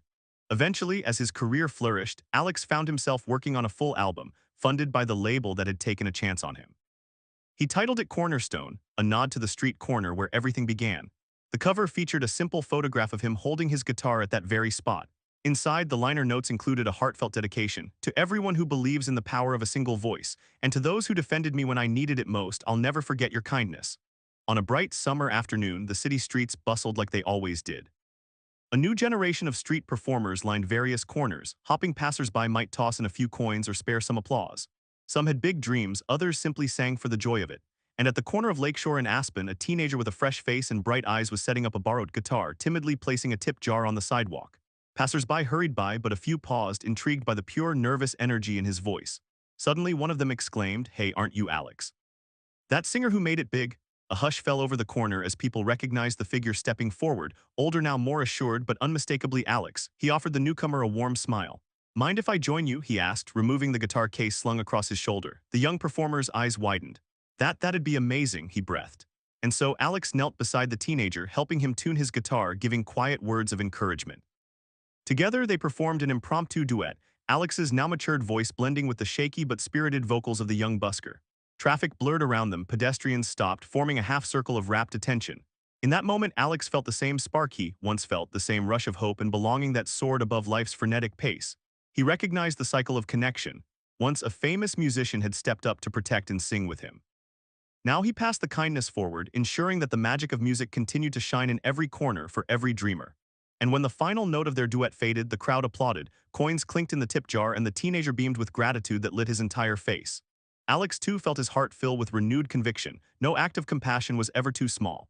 One song, one stand against cruelty, one gesture of solidarity, these could transform a single life. And a single life, elevated by hope, could in turn change the world. Alex's guitar strap dug lightly into his shoulder as he rose from the makeshift duet with that young street performer. A full year had passed since he'd made an impromptu return to his old corner to inspire someone else. And in that time, his life continued to shift in directions he could scarcely have predicted back in high school. The same corner that once witnessed his own heartbreak and eventual triumph had now become a place of passing the torch.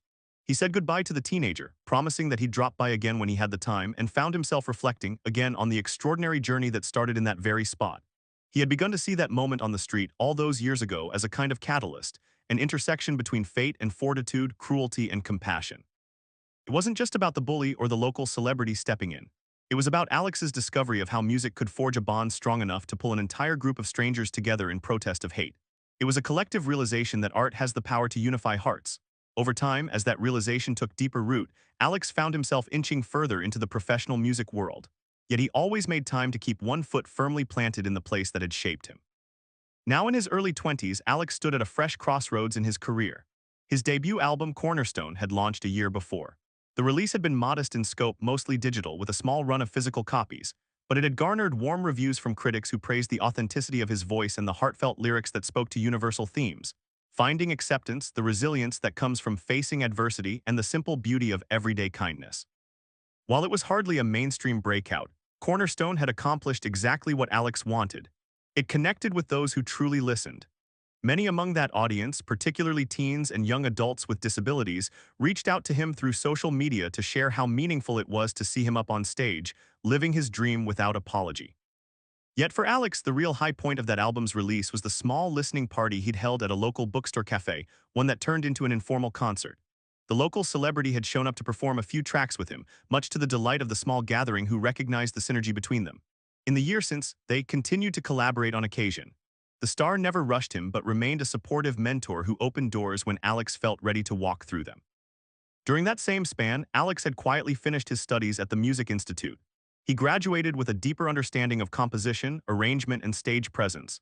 His instructors had praised his perseverance and the distinct emotional resonance in his compositions.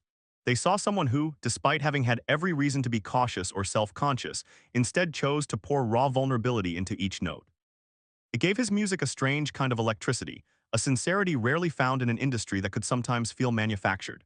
Such sincerity also meant that his fan base, though not enormous, was deeply loyal.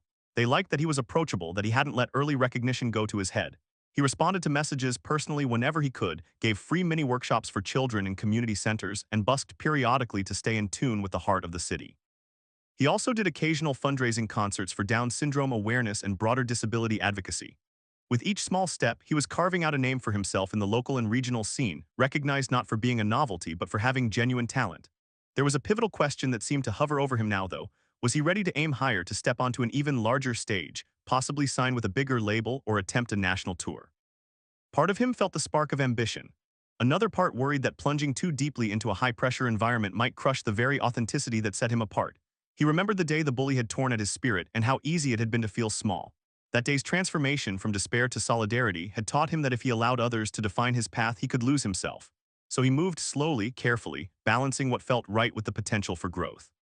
His parents, still his greatest champions, said they'd support any choice he made. The local celebrity, who'd become something of a trusted friend, gently encouraged him to seize new opportunities, but never pushed him into anything that felt wrong. Old mentors from the Institute checked in now and again, offering guidance. Even some label representatives circled, sending feelers out, curious about whether Alex might consider a more aggressive marketing approach or a collaboration with mainstream producers. He was on the brink of making a decision, taking a leap, or biding his time, when a phone call arrived that set in motion the next evolution of his career. He was in his small apartment one afternoon, tuning a new guitar, a gift from his parents upon his graduation, when his phone buzzed. The caller ID displayed a number he didn't recognize, but he answered anyway. "Hello, is this Alex?" a brisk, friendly voice asked on the other end. "Yes, speaking," he said politely, trying to place the voice. A mental flicker of curiosity rose. "Someone from the city, a potential booking?" "Alex, hi, my name is Brenda Garcia. I'm an organizer for the Riverstone Music and Arts Festival. We've been following your work and your story. I don't know if you've heard of our festival, but each year we feature a few emerging artists on the main stage alongside well-known acts. I'd love to talk with you about performing." In a split second, Alex felt his pulse accelerate. The Riverstone Festival was well known regionally, thousands of attendees, a lineup that often included some well-established stars in the rock, pop, and folk worlds. He'd seen photos from past years, dreamt of what it would be like to stand on that stage in front of such a large, appreciative audience, but that had seemed remote, something he might strive for in the distant future. "Yes, I've definitely heard of it," he managed. That's incredible. Thank you for reaching out. Could you tell me more?" She went on to explain that they were curating a multi-genre experience, and one of the festival's missions was to highlight unique voices that represented the spirit of perseverance and social impact. The planning committee had stumbled upon Alex's story in an online article, a piece that detailed how he'd faced a bully on the street, how a celebrity had intervened, and how that moment launched him into a budding career. They listened to his album Cornerstone, which resonated with their vision to bring messages of hope and unity to the festival. Brenda expressed genuine admiration for how he'd not only excelled musically, but also championed inclusivity through his presence. He listened in humble astonishment, reminding himself to breathe. He'd grown comfortable with small or medium-sized venues, but a large-scale festival, that was a leap. Still, excitement crackled inside him, the same feeling he'd had as a teenager realizing that people genuinely wanted to hear him sing. "Thank you so much," he said when she paused to let him speak. "I'd be honored. Honestly, I was just thinking about whether I should try something bigger. This sounds perfect." "Wonderful," Brenda replied. "We can offer you a set on the main stage mid-afternoon on Saturday, prime time before the bigger headliner that night. We'll have a top-notch sound system and thousands of people typically gather in that space. It might be a lot of eyes on you, but it could be a great opportunity to introduce your music to a wider audience." Alex felt a flutter of both exhilaration and anxiety. "That sounds amazing. I'd love to do it."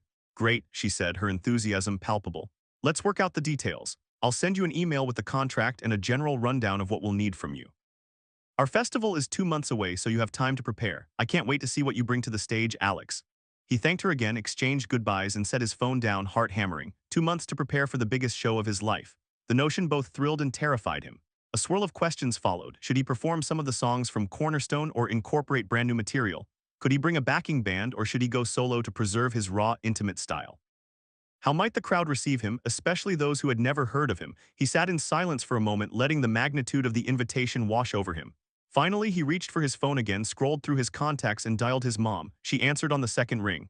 "Mom," he said, his voice trembling with excitement. "Something big just happened." That evening, Alex's parents came by his apartment to celebrate.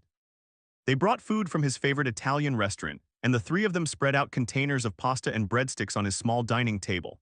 Alex recounted the conversation with Brenda, each detail fueling the wide smiles on his parents' faces. Even though they'd seen him on stage before, each new milestone was another reason to rejoice. He told them about the practicalities, the performance slot, the potential audience size, the festival's reputation. His father chuckled. "Son, not too long ago you were singing on that corner for pocket change. Now look at you, a festival with thousands of people. This is only the beginning, I bet." His mother squeezed Alex's hand. "We always believed you could do this," she murmured. "To see it all unfolding, we're just so proud, and maybe a little nervous for you, but mostly proud." They laughed, their expressions teary but joyful. Later, as the night wore on, they helped him clean up the kitchen. His mother paused in the middle of washing dishes to ask, "Have you let your mentor, that singer, know? They'd probably want to hear the news." "Not yet," Alex admitted, "but I definitely will. I'm hoping maybe they'll have advice on how to handle a crowd that large. I've done some bigger shows, but a festival stage can be overwhelming." "Give them a call," his dad encouraged. "They've been in your shoes in their own way. I'm sure they'll be thrilled to guide you." So once his parents left, Alex settled onto the worn couch in his living room and dialed his friend's number. The call went to voicemail, so he left a message, voice brimming with anticipation. "Hey, I have some exciting news. Riverstone Music and Arts Festival asked me to perform. I'd love to pick your brain about it. Call me when you can." The days turned into weeks, and each one brought new tasks. Brenda's email arrived with the official documents, which Alex pored over carefully, ensuring he understood each detail. He had to submit a set list in advance, confirm any equipment or instruments he needed, and finalize his band configuration. She mentioned that the festival would provide a professional sound engineer and stage crew, so all he had to do was show up ready. He decided to form a small ensemble. It was one thing to play solo in an intimate cafe, but a festival demanded something fuller. He reached out to a couple of musician friends from the Institute, an acoustic bassist named Kelsey, a talented percussionist named Marcus, and a violinist named Janelle, whose expressive strings had once moved him nearly to tears. They all jumped at the chance to join him. In a tiny rented rehearsal space near downtown, the four of them got to work. Alex introduced them to a fresh batch of songs he'd been writing since Cornerstone, including some that took a slightly different direction, maybe a bit more upbeat or featuring more complex chord progressions. Their first jam session was pure excitement, the newness of collaboration sparking creativity. Kelsey experimented with upright bass lines that pulsed gently beneath Alex's acoustic chords. Marcus played a minimalist style on a cajon, or sometimes a small drum kit, giving each track a subtle groove without drowning out the delicate aspects of Alex's voice. Janelle's violin soared and weaved around his melodies, occasionally intertwining in call-and-response sequences that gave the music a lush, layered texture. During breaks, they'd discuss which songs they felt best showcased Alex's unique style. "I love the new one about learning to believe in yourself," Janelle said one afternoon, swirling a mug of tea.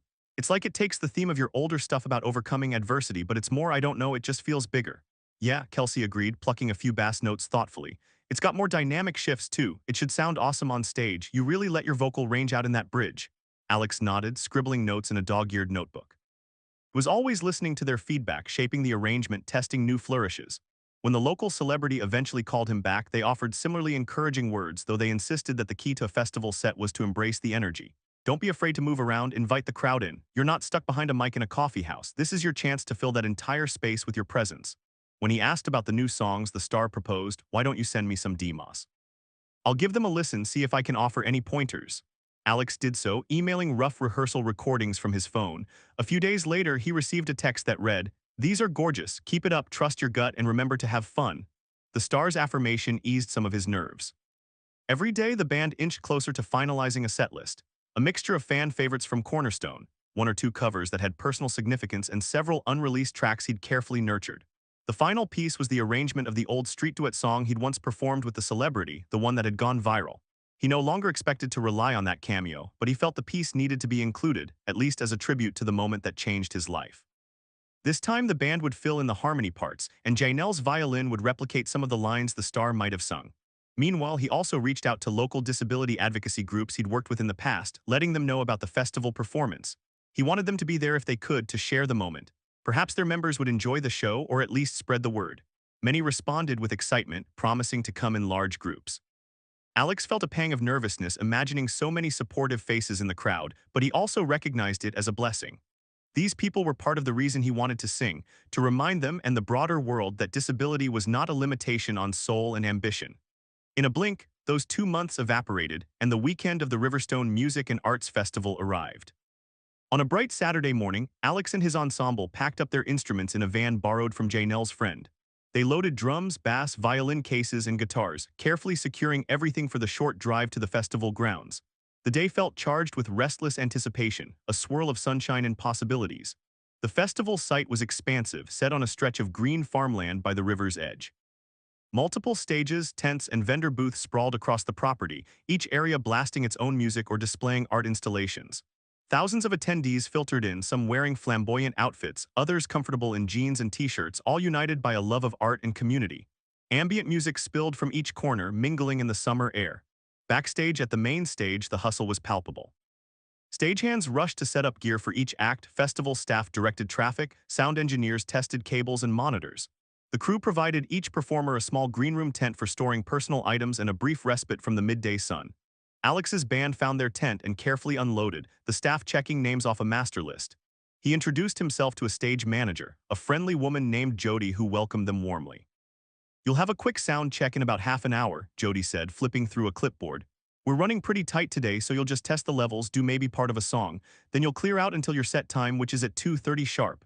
I'll come get you when the earlier act finishes." Alex thanked her, nerves starting to flutter as he peered around at the vast stage area from the wings. Even unoccupied, it loomed large, with banks of speakers towering on either side, lights rigged overhead. Far out in front, festival-goers were milling around, many stopping to watch the current performance from a local rock band. The crowd was bigger than any Alex had faced, sprawling across an open field, some standing, others sitting on blankets or low lawn chairs, with more wandering in from all directions. His bandmates noticed his expression. "You good, Alex?" Marcus asked, adjusting the strap on his drum bag. "Yeah," Alex breathed, forcing a grin. "I'm definitely feeling it, but I'm good, let's do this." Their sound check felt rushed but necessary. The stage crew helped them place their instruments, hooking up cables, adjusting the monitors. They ran through half a song, enough for the engineer to get a sense of Alex's voice levels, the balance of the violin, and the gentle thump of Kelsey's bass. He kept glancing out at the open field, imagining it filled with onlookers. By the time they finished, the sound engineer gave them a thumbs up. "All set, we'll fine-tune further during the show if needed," the engineer said. "Just trust your monitors, we got you covered out here." Alex and his band returned backstage, heading to the greenroom tent to rest and mentally prepare. Despite the scorching sun, a soft breeze offered some relief. They drank water, wiped sweat from their foreheads, and conferred about the final details. Eventually, Jody popped her head in to announce that the previous set was wrapping up, and it was time for them to head to the backstage wings. Heart-hammering, Alex gathered his guitar. Kelsey secured her bass, Marcus double-checked his sticks, and Janelle tuned her violin one last time. Then they followed Jody along a ramp leading to the stage, the pounding beat of the band on stage flooding their ears as they waited. The crowd sounded excited, cheering as the final notes of the prior act echoed across the field. Moments later, the other band waved their goodbyes, stagehands rushed to clear gear, and Jody signaled for Alex's group to move forward. The MC took the mic in front of the huge audience, exclaiming, "All right, Riverstone, let's keep this music going. Next up, we have an artist whose story has captured hearts far and wide. Please give a warm welcome to Alex, joined by his band, bringing us a set of folk pop you won't forget." The applause hit Alex's ears like a tangible force. He stepped on stage, blinking under the bright midday sun. He could see row upon row of people, a kaleidoscope of colors and movement. It reminded him strangely of how small crowds had once felt equally intimidating on the busy city sidewalk. He exhaled slowly, positioned himself in front of the mic, and glanced back at his bandmates. They nodded, giving him the silent signal that they were ready when he was. He leaned toward the microphone. "Hello, Riverstone," he said, voice trembling just a bit. "My name is Alex. I'm so grateful to be here with all of you today. We've got some songs for you, some you might know, some you've never heard. I hope you'll share this journey with us." He counted off the first number, strumming a chord progression that had become second nature to him in rehearsals. The band joined in, the groove lifting off the stage. For a few bars, Alex played purely instrumental, letting the audience settle in and letting his own heartbeat slow. Then he started singing the opening verse of one of his new songs, an uplifting track about taking leaps of faith and trusting that good people would be there to catch you. The sound swelled around him, carried by the open air. He felt the hush of the crowd, realized that many people were turning their full attention to him, possibly curious about who he was. Some might have recognized him or heard rumors of his story, others might be hearing him for the first time, judging him solely on this performance. That realization gave him a surge of purpose. He locked onto the moment, each lyric flowing with sincerity. Kelsey's bass lines underpinned the chord changes, Marcus's subtle percussion gave it a gentle drive, and Janelle's violin soared in a sweet melodic pattern that wrapped around his voice like an embrace. By the end of the first song, the crowd applauded warmly. He smiled, stepping back from the mic, a wave of relief coursing through him. This was exactly where he needed to be, in front of people who, whether they knew him or not, gave him a chance to share a piece of his soul. The next song was an older one from Cornerstone, resonating with fans who had followed him, evidenced by a few scattered cheers from those near the front. He sank fully into that track, letting every ounce of emotion ring in his voice. And so it went, the band weaving through each piece with careful synergy. Alex's nerves never entirely vanished, but with every passing chord, he felt them transform into focused energy. He used the crowd's reactions, shouts of encouragement, applause, some gentle swaying to guide his dynamics. During quieter passages, he let his voice dip into near-whisper territory, drawing listeners closer. During rousing choruses, he let it soar, refusing to shy away from the microphone. The midday sun glinted off Janelle's violin, off Kelsey's polished bass, and traced the lines of sweat on Marcus's temples. Despite the heat, the group stayed in high spirits. At one point, Alex dared to look out into the crowd, scanning for familiar faces. In the sea of thousands, it was nearly impossible to pick out individuals, but he spotted a cluster of people holding a bright banner reading, "We love you, Alex." The letters were painted in big, colorful strokes, and next to the words was a heart shape that included a small outline representing Down syndrome awareness. His chest tightened with gratitude and amazement. Somewhere, fans had come specifically to cheer him on, to celebrate him for who he was. He took a moment between songs to speak. "I just want to thank you all for being here," he said into the mic, breathing heavily from exertion and excitement. "I want you to know that for me, music has always been a way to connect, to break down barriers that people sometimes put between us. If you're someone who's ever felt like the world told you no, just know that you can say yes to yourself. Keep believing in what you love." A ripple of applause washed over him, a few cheers rising louder. Spontaneously, someone near the front called out, "We believe in you, Alex." He swallowed a surge of emotion, nodding his thanks. Then he introduced the next piece, the reimagined version of the street duet that had gone viral. He explained briefly how the song came about, how a chance encounter on a street corner had become a turning point for him. As the band kicked off the chords, the audience quieted, drawn by the story. This arrangement began softly, with Alex alone on guitar and voice, capturing the vulnerability of that day.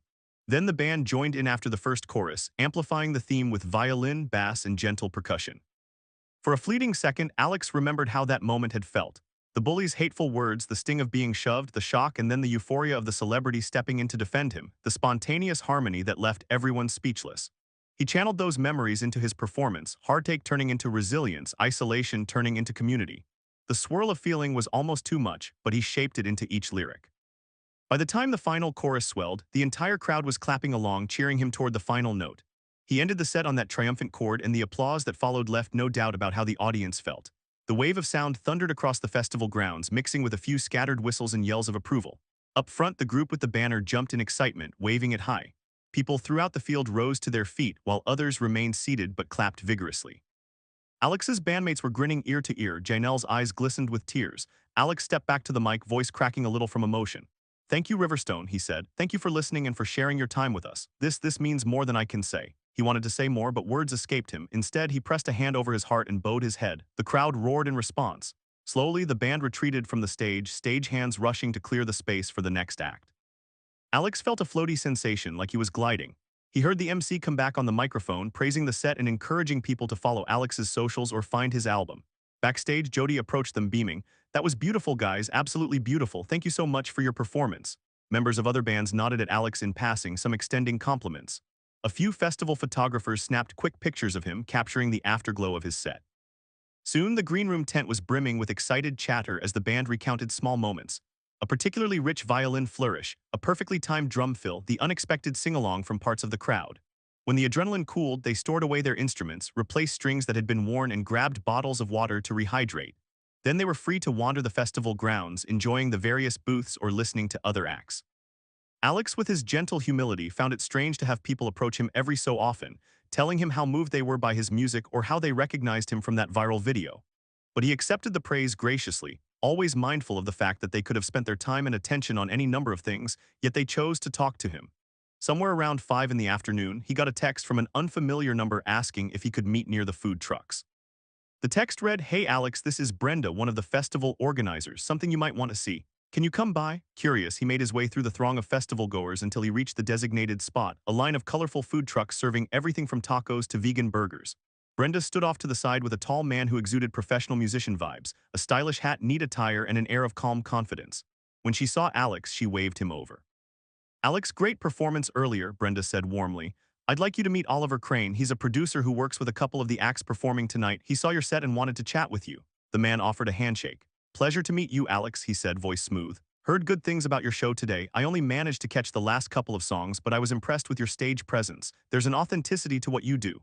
Alex smiled, adrenaline flickering anew. "Thank you, that means a lot. I didn't expect to be noticed, to be honest." Oliver waved a hand. "I'm here scouting for potential new projects. I work with a label that's very open to nurturing unique voices. We might not be the biggest name in the industry, but we have a good track record of building artists from the ground up. I'd love to hear more of your material, maybe discuss whether there's any synergy between what you do and what we can offer." Alex's heart thumped. A possible label interest right there in front of him. It was exactly the kind of moment that so many musicians at the festival dreamed about. "I'd like that," he said, trying to contain his excitement.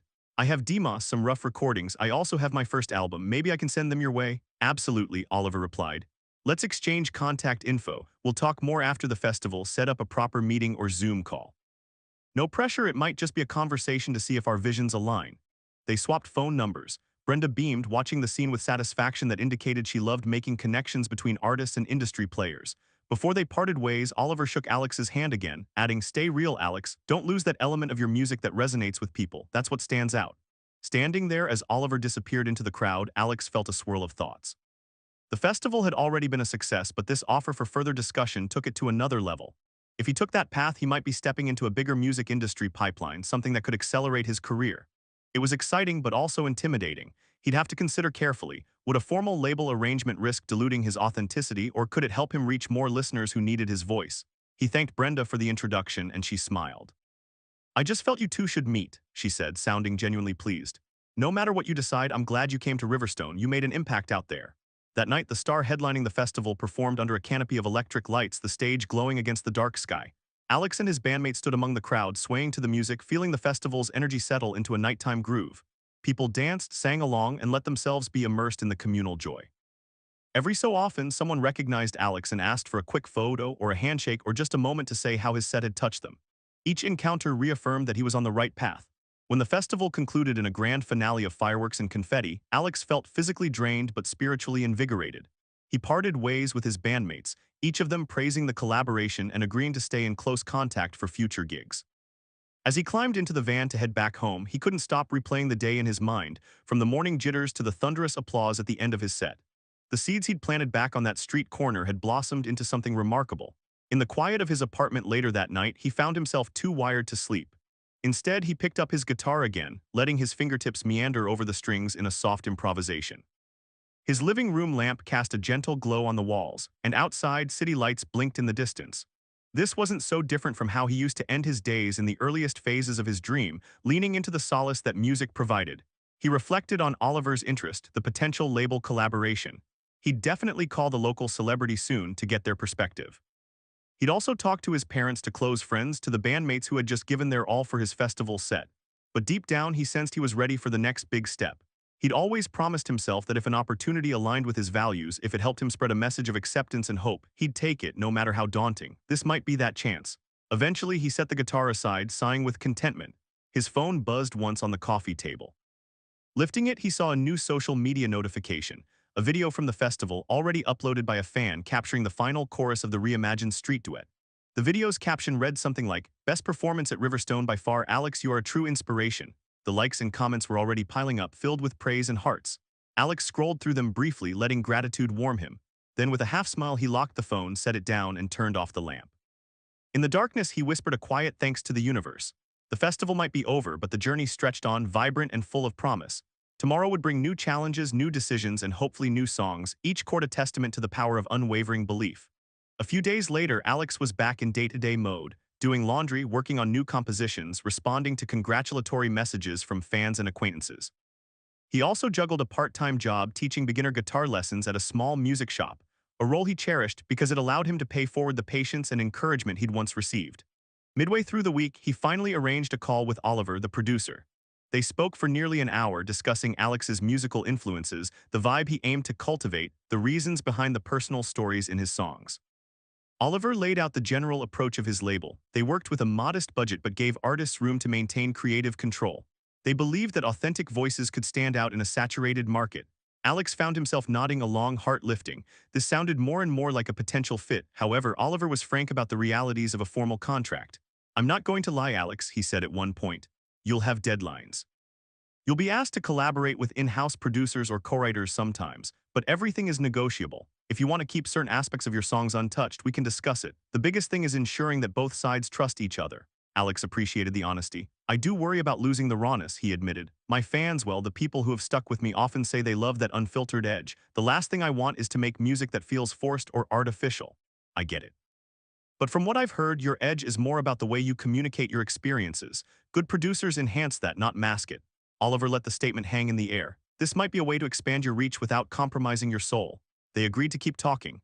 Oliver said he'd send a sample contract for Alex to review with a legal advisor. In the meantime, Alex would gather any material he'd be willing to work on in a studio setting. At the call's end, Alex felt a spark of cautious excitement. The notion of a second album crafted with a professional team was tempting. So many stories burned inside him, waiting to be translated into music. Throughout that process, Alex kept in touch with the local celebrity. While they were busier than ever touring multiple countries, launching new music videos, they still found time to chat over late-night video calls. The star listened intently to Alex's festival recap and the potential label deal. Their advice: don't be afraid of success. Don't let fear of losing authenticity hold you back from growth. The right partners will respect what makes you you. If they don't, walk away. During one such call, they floated an idea.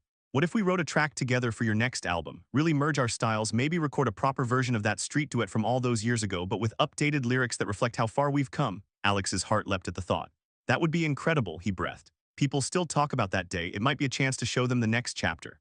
So they agreed in principle to do it once Alex finalized his direction with the label. Everything began to feel like it was converging, old dreams meeting new opportunities, personal growth culminating in a more expansive artistry. Of course, he'd have to see if the label was open to collaborations.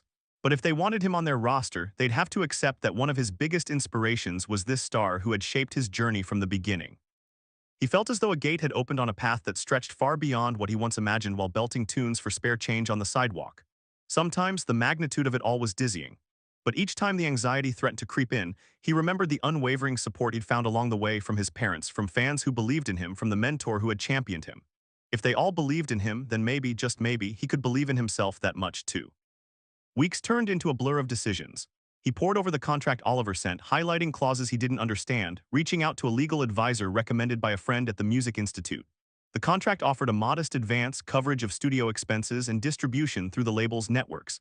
In return, they wanted a certain number of tracks delivered by specific deadlines, plus a percentage of his publishing rights for a set period. Alex found it daunting: legal jargon, royalty splits, potential touring obligations, but the advisor seemed optimistic. "I've seen worse deals," she said dryly. "They're actually giving you a fair bit of autonomy. If you want changes, we can push back. They might negotiate."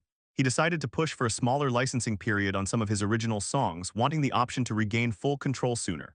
Oliver's team agreed without too much fuss.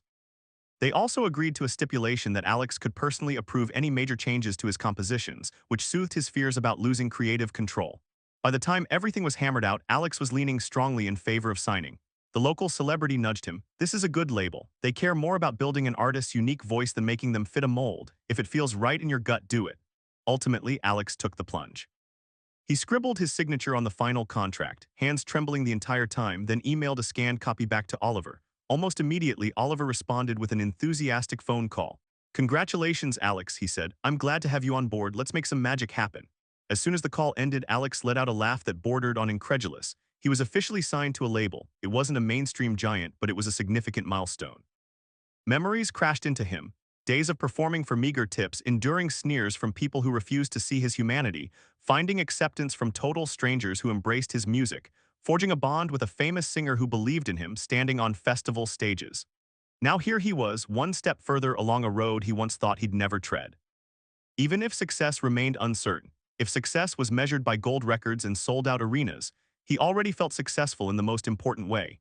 He'd proven to himself and to anyone watching that passion, perseverance, and community support could create something extraordinary, no matter one's background or perceived limitations. His parents, overjoyed, treated him to a celebratory dinner. When he told them about the possibility of collaborating with his star mentor again, they nearly squealed. "We have to be at that recording session," his mom joked. "Just to watch, promise I won't make a sound." Alex chuckled, imagining how chaotic it would be to have them in the studio, but deep inside he was touched by their unwavering excitement. The label wasted no time scheduling studio sessions. They booked a respected mid-sized recording studio an hour outside the city, run by a man named Gerard who was known for creating relaxed, artist-friendly environments. The interior was warm and inviting, with couches for brainstorming, decent coffee in the kitchenette, and top-of-the-line recording equipment in the live rooms. Walls were lined with acoustic foam, and large windows allowed glimpses of a serene wooded landscape outside. Alex spent the first session meeting with the in-house producer assigned to his project, a soft-spoken woman named Alana who specialized in acoustic-driven singer-songwriter material. She spoke gently but moved with confidence around the mixing console, adjusting knobs and faders like a painter refining brushstrokes. "I love your new demos," she said after they sat down. "I've got some ideas for subtle layering, maybe some atmospheric keyboards, maybe some backing vocals. But I promise not to overshadow your core sound. It's your voice and your guitar that stand front and center." Together, they developed a plan for the album, around 10 tracks total, including a new studio version of the street duet piece, a few raw confessionals that Alex insisted remain mostly just him and guitar, and a couple of more produced tracks that might incorporate percussion, bass, violin, or other instruments from the local musician pool. The label gave him a comfortable timeline of about 3 to 4 months to wrap recording, with an expected release early next year. In the second session, Alex brought in Janelle, the violinist, and Marcus, the percussionist, to record scratch tracks, rough guides that established the structure of each song before final recordings. The synergy they'd found at the Riverstone Festival carried over naturally. Alex also invited the local celebrity to one session, though scheduling conflicts meant it took time to coordinate. Eventually, they nailed down a date for that special collaboration. Alana had set the stage for that day by lighting a few candles in the control room, a gentle personal ritual she believed helped creativity flow. An intangible sense of excitement hung in the air because everyone in the studio knew the story, how a random meeting on the street had sparked something so rare. They wanted to capture that essence on tape. When the star walked in, all smiles and warm greetings, Alex felt an old mix of gratitude and awe. They embraced quickly. "Ready to make some magic," the star teased, echoing Oliver's words. Then they slipped into the vocal booth together, each wearing headphones, adjusting pop filters in front of the microphones. Outside the booth, Alana watched with a grin. First, they tried an updated version of the street duet piece. Over time, Alex had refined the chord progression, and the star had penned a new second verse that spoke about transcending life's hardships. They recorded multiple takes, layering harmonies, each pass capturing slightly different nuances. On the final take, Alex closed his eyes, letting himself be transported back to that day he stood on the sidewalk, frightened and shocked, until a voice of compassion cut through the tension. He sang with every fiber of that memory in his heart, the star's harmony weaving in seamlessly. When they hit the final note, both felt the gravity of the moment. Stepping out of the booth, they listened to a rough playback. The entire control room fell silent, goosebumps forming on arms. The track was gentle yet powerful, bridging intimate acoustic lines with a swelling harmony that almost sounded like an entire chorus. Alana's eyes were damp as she turned to them. "I think you just captured lightning in a bottle," she whispered. Later, they recorded a brand new duet, one they co-wrote specifically for the album, a piece about forging forward in life even when old wounds lingered. This track had a different tone, more triumphant, with a rousing chorus that soared. By the end of the session, Alex felt exhausted and exhilarated. The star gave him a playful punch on the shoulder. "You're going to blow people away, you know that." He laughed, flush with a combination of pride and humility. "If they keep listening, I'll keep singing," he replied, echoing a sentiment he'd held dear for years. The studio work continued throughout the fall. Alex spent countless hours perfecting vocals, adding gentle guitar flourishes, sometimes re-recording lines that didn't feel quite right. Alana guided him in exploring subtle effects, reverb, a hint of echo here and there to highlight certain emotional peaks. But overall, the sessions remained grounded, never losing the acoustic honesty at the core of his sound. Kelsey, the upright bassist, contributed to 2 tracks, adding a mellow warmth that rounded out the low end. Marcus joined for 3 songs, bringing minimal percussion that kept the music softly driving without overwhelming it. Janelle's violin shimmered on several tracks, dancing around Alex's melodies like an old friend. The synergy carried from day one to the final touches, a testament to how well they understood each other's musical instincts. Outside the studio, Alex continued to teach guitar lessons and occasionally performed smaller shows. He told fans an album was in the works, though he tried not to overhype it. Meanwhile, the label teased his involvement on their social media channels, building quiet anticipation. People responded with excitement, especially those who had followed him since Cornerstone. They asked about the star cameo, about the direction of the new songs, about how he was balancing authenticity with a bigger production. Alex answered as best he could, always reassuring them that his heart would remain the same. As the recordings neared completion, Oliver paid a visit to check on progress. He listened to a near-final mix of the entire set. There were ballads that showcased Alex's vocal fragility, more upbeat tunes that added instrumentation, and 2 duets with the local celebrity. Oliver's reaction was almost giddy. "This is fantastic," he said. "It's everything we hoped for. We'll do a bit of promotion to highlight your story, but the music stands on its own. That's what we want. People will listen once because they're intrigued by your background, but they'll keep listening because these songs hit the heart." Alana nodded, relieved that Oliver was pleased. Alex allowed himself a moment of pride. He'd never been one to chase celebrity, but he did want his message to reach a broad audience. The more he thought about it, the more he believed that forging a relationship with a label that respected his autonomy was worth the risk. If he wanted to be a voice that comforted or inspired people, especially those with disabilities who felt unseen, releasing this album under a label's wing could amplify that impact. They agreed on a timeline. Final mixes would be done in about 3 weeks, then mastering would take another week or 2. The label would handle distribution across streaming platforms and produce a limited run of physical copies, aiming for a release in early spring. They floated ideas for an album launch concert, perhaps in a mid-sized venue, inviting the local celebrity if their schedule allowed.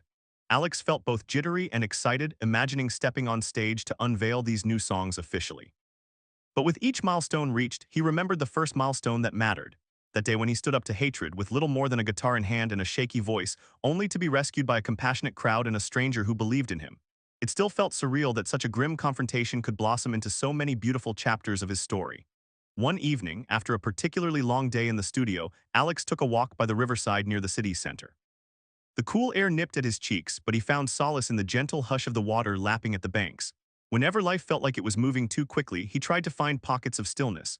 He'd learned that from his mother, who often encouraged him to step away and ground himself whenever he got overwhelmed.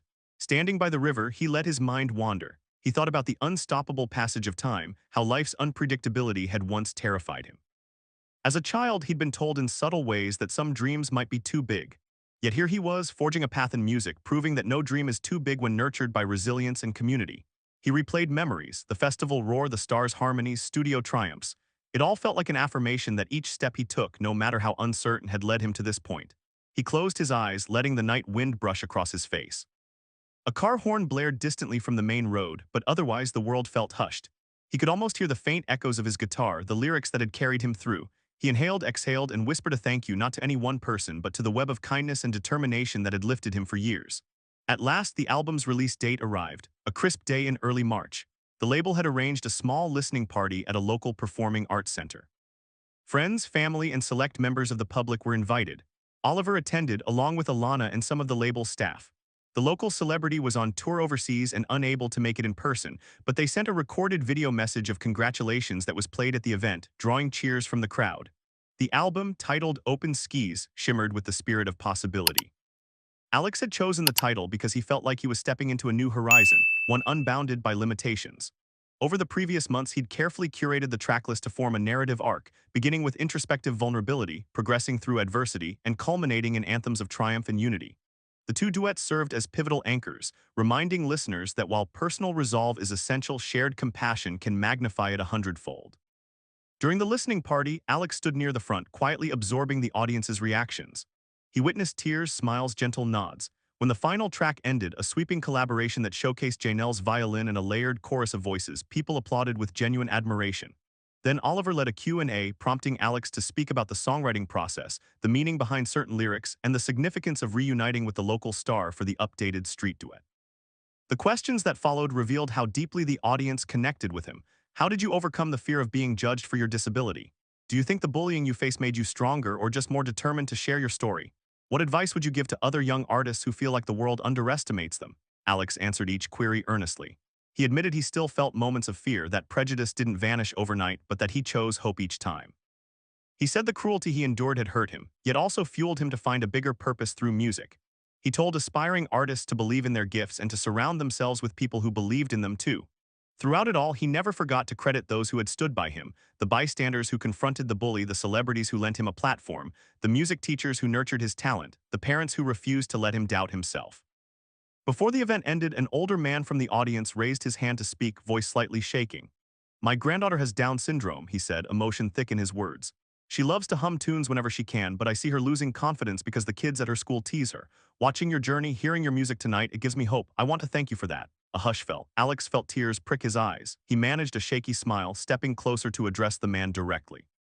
"Thank you," he said softly. "Tell your granddaughter I believe in her voice, and I hope she keeps humming. Sometimes we don't realize how powerful a single voice can be until it inspires someone else to join in." The man nodded, clearly moved. Applause reverberated again through the Performing Arts Center. A sense of solidarity filled the room. This was exactly why Alex fought past every barrier in the industry, why he signed with a label, why he spent countless hours perfecting each chord. It wasn't just about personal success. It was about lifting others who walked a similar road, reminding them that every life held music worth hearing. The subsequent weeks brought a flurry of activity. Reviews for Open Skis trickled in, mostly positive. Critics praised Alex for staying true to the raw charm of Cornerstone while evolving musically. Some singled out the star collaborations as highlights, but others gravitated toward the quieter tracks that exposed his heart with minimal adornment. Streams grew steadily, outpacing his first album's initial reach, helped along by the label's marketing push. Fans posted heartfelt responses online, sharing how certain songs echoed their personal journeys. He was busier than ever, balancing interviews, radio spots, social media Q&As, and an upcoming mini-tour the label had arranged to promote the new album in surrounding regions. Yet amidst the bustle, Alex returned to his old corner from time to time. He no longer did it to earn tip money, though he kept a small jar out and donated the proceeds to a local disability advocacy center, but rather to honor the place that shaped him. Whenever he set up there, a small crowd usually formed, some snapping pictures or filming short videos to post online. But he didn't mind. He strummed with the same sincerity as always, singing for those who passed by, content to be an everyday presence in the city's tapestry. Sometimes he'd see the eyes of a child light up or an older couple pause, remembering him from years ago. Other times he'd spot new faces, uncertain but intrigued. In those moments, it felt like the world came full circle. He was still that kid who found joy in the simple act of sharing music. The difference was that now, a million small and large experiences had enriched his perspective. The mini-tour took him through 5 cities in his region. He traveled with a scaled-down band, just Marcus on light percussion and Janelle on violin, plus a trusted sound engineer from the label. They played small theaters with capacities ranging from 200 to 500 seats, selling out 2 of the shows after strong word of mouth. Each venue offered a unique atmosphere, from a historic opera house to a modern black box theater. Alex found these intimate settings perfect for connecting deeply with the audience. He told brief anecdotes about each song, forging a sense of closeness that mirrored how he once engaged passers-by on the sidewalk. By the end of the mini-tour, it was clear that Open Skis had given him a stronger foothold in the scene. He wasn't a household name, but he no longer felt overshadowed by the swirl of competing voices. He had a presence. People recognized him as the musician who was doing something genuine, bridging emotional storytelling with a gentle activism that championed inclusivity. During a final tour stop at a small venue in the neighboring state, he met an unexpected face backstage. A young woman in her 20s leaning on a cane approached shyly as he was packing up after the show. Her expression was resolute yet tinged with nervousness. "Alex," she began softly, "I don't mean to bother you, but I had to say hi. I have cerebral palsy and sometimes I feel like the world sees me as someone who can't possibly chase big dreams, but I've watched you push forward. And while I'm trying to get up the courage to pursue my own music, you show me it's possible." He paused, touched by her words. Carefully setting down his guitar case, he turned to face her fully. "It's absolutely possible," he said gently. "I can't promise it'll be easy, but if you have something inside you that needs to be heard, that's reason enough to try. We need all kinds of voices." She nodded, tears threatening to spill. "Thank you for saying that. Your songs, they remind me that the point isn't to prove anything to people who doubt me, but to share what I love with those who believe." "That's exactly it," Alex murmured. He offered a light hug if she was comfortable. She accepted, letting out a shaky breath. They exchanged contact info. He told her to send him any rough demos she might have. He'd be happy to listen, maybe offer feedback. It wasn't about being an expert or a gatekeeper, he just wanted her to feel less alone on the path. As she left, beaming with renewed confidence, Alex felt a surge of purpose. It solidified his convictions that no matter how far he traveled in this industry, he'd forever remain approachable, open to encouraging others. After all, that was how it had started for him, with others standing up for him when he felt cornered. As the year progressed, Open Skis continued to gain traction. The new duet with the local celebrity even hit some regional charts, a humbling and surprising achievement for an artist who still considered himself grassroots at heart. The label floated the idea of producing a music video for one of the songs, perhaps capturing some documentary-style footage of Alex's journey, from that iconic street corner to the festival stage.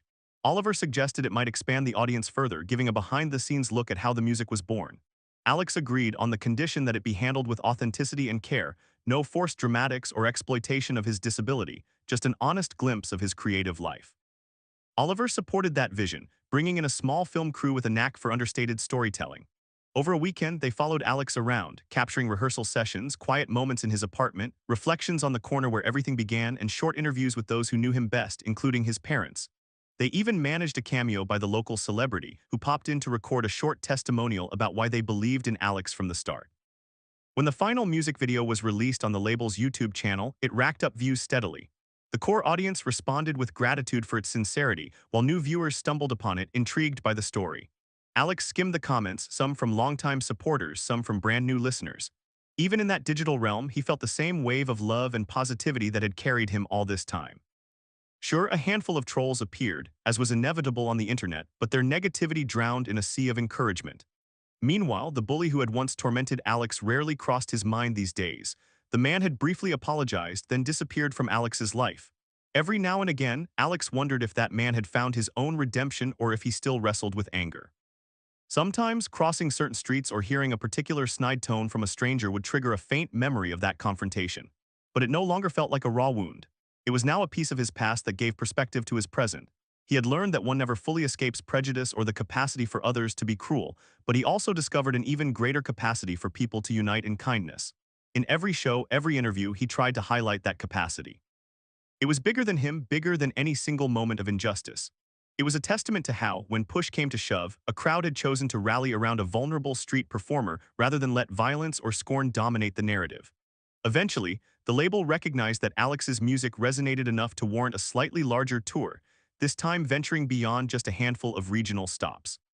They proposed a series of shows along the East Coast, from small clubs in big cities to cozy theaters in smaller towns. It would be around 4 weeks in total, a step up from any short tour he'd done before. They recommended bringing a tight band or at least a multi-instrumentalist to accompany him. Alex felt a jolt of excitement. It was a chance to reach new audiences, to refine his craft night after night. But he also felt a pang of caution. 4 weeks on the road was no small commitment, and traveling with Down syndrome meant he had to manage his energy carefully, watch out for stress or health concerns. He'd need to plan logistics meticulously, ensuring he had enough rest between shows that he could handle the potential chaos of traveling. He decided to consult those closest to him.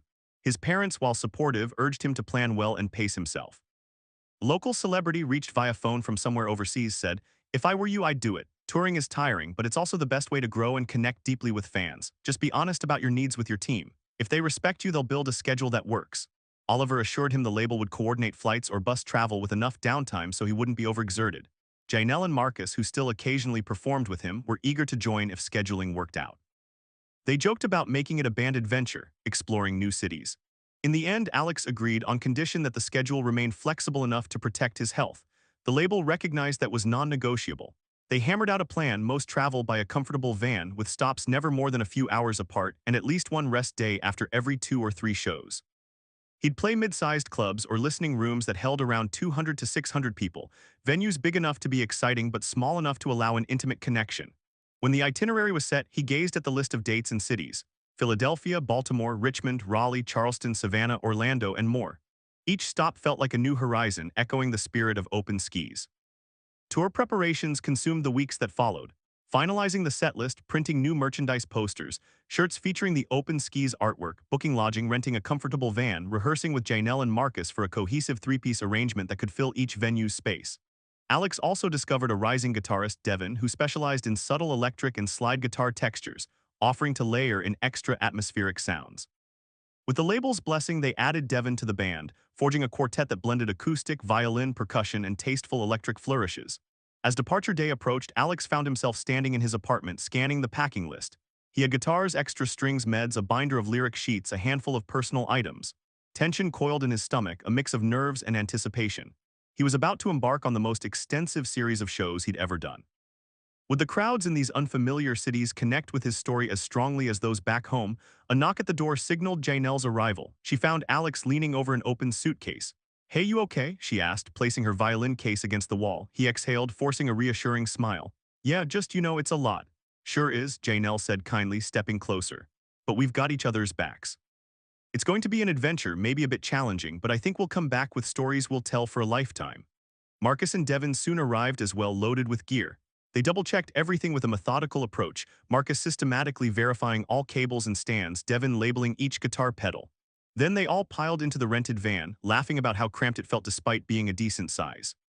The label had arranged for a small promotional team member, Sarah, to join them, handling merch sales, social media updates, and ensuring the schedule stayed on track. She hopped into the passenger seat, map app open. "Okay," she said, glancing back at them. "First stop, a little venue in Philly. Let's go show them what we've got." Alex took one last look at his apartment building, heart pounding with a sense of departure from the familiar, then he nodded. "Yes," he whispered. "Let's do it." The van eased into the street. As they drove away, Alex couldn't help recalling the boy he used to be, standing uncertainly on that busy sidewalk, never imagining the roads that music would open. Now he was literally on the road, heading toward an unknown but hopeful future. He turned in his seat, gazing out the window at the city he called home. People bustled along sidewalks, reminiscent of the way they had moved years ago when he first tried to capture their attention with a tune. His reflection hovered in the glass, older and more self-assured than before. He realized that though success had come in many forms, he remained the same at the core, someone who just wanted to share music born of sincerity and love. That knowledge grounded him, even as the city skyline receded in the distance. The first show in Philadelphia was in a quaint listening room known for hosting emerging singer-songwriters. The space seated about 200 people in tight rows, with a modest stage and a single spotlight. As the band set up, Alex surveyed the room, imagining the hush of the audience once the music began. A buzz of anticipation tingled in his fingers. He loved these smaller, focused venues where people listened as though each lyric mattered. Soundcheck went smoothly. The staff was welcoming, praising Alex's story, saying they'd seen the label's promo materials and some videos online. Ticket sales had been steady, so they expected a decent turnout for a Thursday night. Sure enough, by the time the doors opened, the room filled with an eclectic mix of ages and backgrounds. Some were fans who'd heard Open Skis, others simply curious about the new act in town. A few recognized him from social media posts, greeting him warmly in the lobby. Taking the stage at showtime, Alex felt a smaller echo of the festival's adrenaline spike. This was more intimate, but in some ways that meant every gaze bored directly into his performance. He led the band into the opening track, the hush enveloping them like a cocoon. Every chord vibrated with clarity, every subtle shift in dynamics accentuated by the closeness of the space. When Janelle's violin soared, it felt like it lifted the entire audience's spirits. Applause followed, not thunderous like a festival, but heartfelt in a way that seeped into Alex's bones. He introduced songs with brief stories, describing the day he first encountered the bully and how that moment led to an outpouring of solidarity. He kept it short, not wanting to overshadow the music, but enough to make the connection. Many in the audience seemed riveted, drawn to the idea that such a negative confrontation could become a beacon of community. Mid-set, he noticed a young man in a wheelchair near the front row, eyes closed, swaying softly. When they finished a gentle ballad, that man's eyes opened, glistening with emotion. Alex caught his eye and gave him a small nod, receiving a grateful, watery smile in return. They closed the night with one of the duets from Open Skis, though the star wasn't there in person, so Janelle handled the harmony lines on violin while Alex sang the lyrics as a solo piece. It felt different, but the spirit remained. By the end, the small listening room erupted in a standing ovation. People shouted for an encore, which Alex happily obliged with an acoustic rendition of a brand new song he'd only played a few times in practice. The vulnerability of presenting an unreleased track in front of a receptive crowd gave him a sense of electric possibility. Afterward, Sarah set up a modest merch table in the lobby where Alex and the band greeted attendees. Some bought signed copies of Open Skis, others asked for pictures or just wanted to share how the music had impacted them. A group of friends in their 20s told him they too had faced bullying for various reasons, body image, orientation, or learning disabilities, and that his songs reminded them they weren't alone. An older couple whispered that they'd seen his viral street video and followed his career ever since, thrilled to finally see him live. The man in the wheelchair came forward, saying softly that Alex's music helped him cope with chronic pain and that he was grateful to be there in person. Each conversation reaffirmed Alex's calling. Despite the fatigue that accompanied performing and traveling, he felt more alive than ever. That night, they stayed in a modest hotel. Alex lay in the unfamiliar bed, staring at the dark ceiling, replaying the day in his mind. He was on a journey that had once seemed unimaginable. Tomorrow, they'd drive to Baltimore to do it all over again. The next few shows unspooled like a tapestry of unique experiences. In Baltimore, they performed at a small club known for jazz nights, so the crowd was partial to complex chord changes and improvisations. Janelle flourished in that setting, weaving spontaneous violin runs that prompted the audience to applaud mid-song. In Richmond, they played a renovated theater with plush seats, giving the set a cozy, almost cinematic feel. Each city had its own flavor, its own pockets of fans. Sometimes the turnout was bigger than expected, other times it was modest, with rows of empty chairs. Yet Alex treated every performance with equal care. He'd learned from his earliest street performances that one never knew which listener might need that particular lyric or melody the most. Even if only 5 people were watching, he wanted to give them his full passion. At each stop, the band grew more cohesive, tightening transitions, refining improvisational flourishes.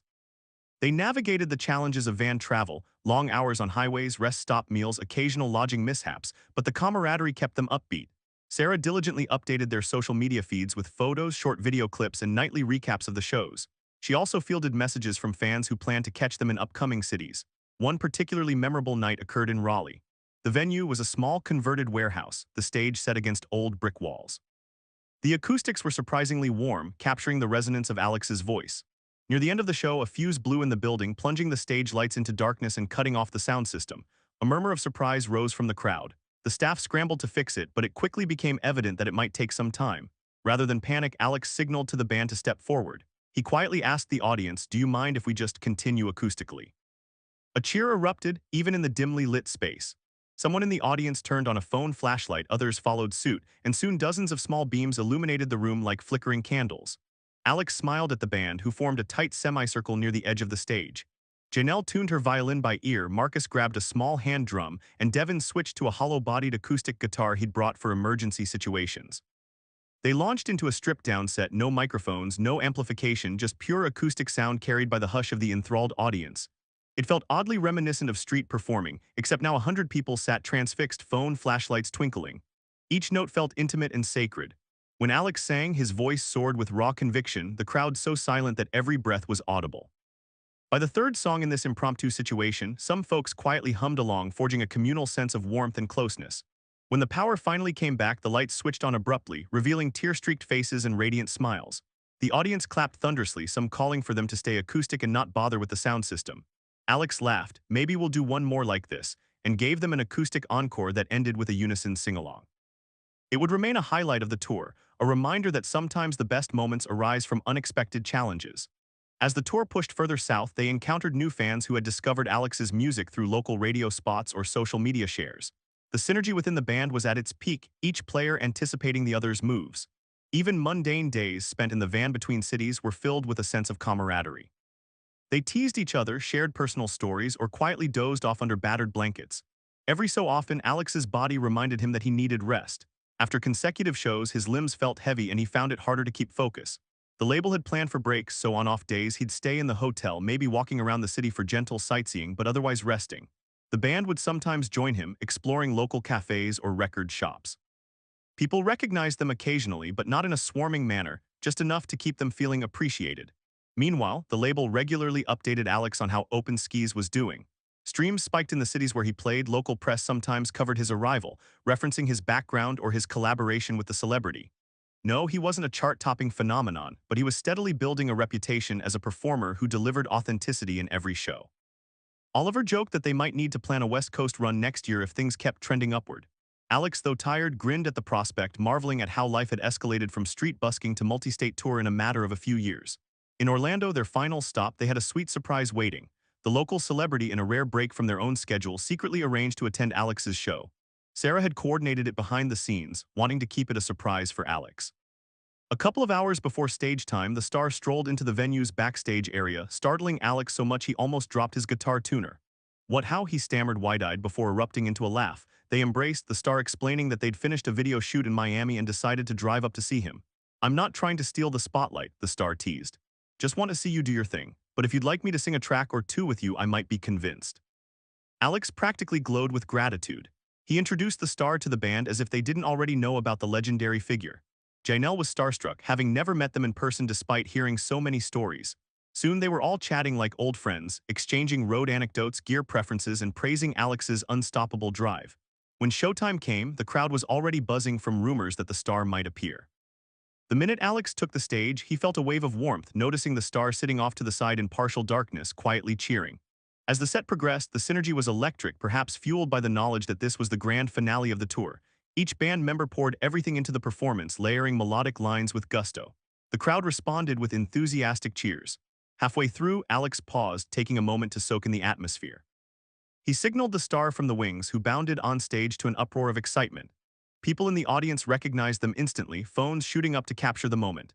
Together, they performed the updated street duet from Open Skis, unleashing the same magic that had once enthralled passers-by in a random city intersection.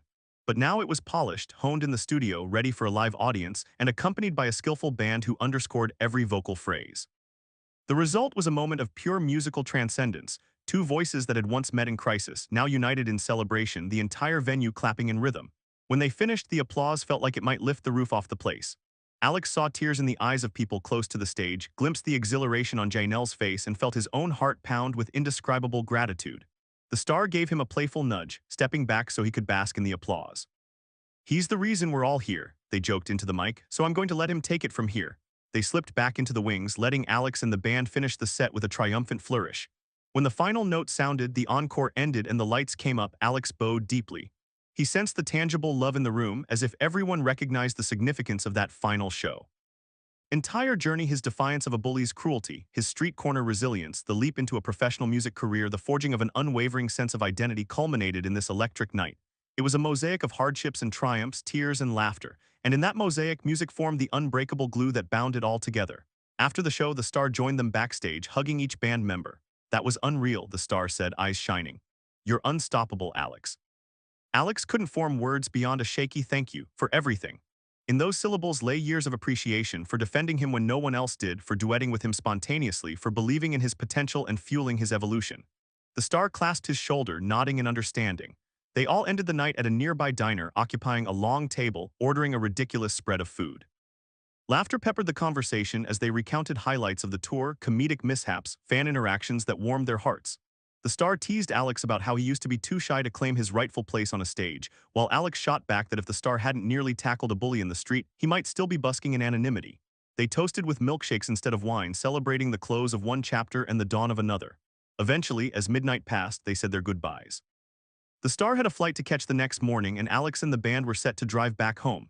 In the parking lot, the star gave Alex one final tight hug. "You know, this is just the beginning," they whispered. "You've got so much more to share with the world." Alex nodded, tears pricking at the corners of his eyes. "I hope so," he managed. "I want to keep giving people the same hope you gave me." The star brushed a knuckle gently across Alex's cheek in a gesture of affection. "You already do. Keep singing, keep writing, and don't let anyone tell you what you can't do." Then, with a parting wave, the star vanished into the night, leaving Alex standing under a flickering fluorescent light in the diner's parking lot.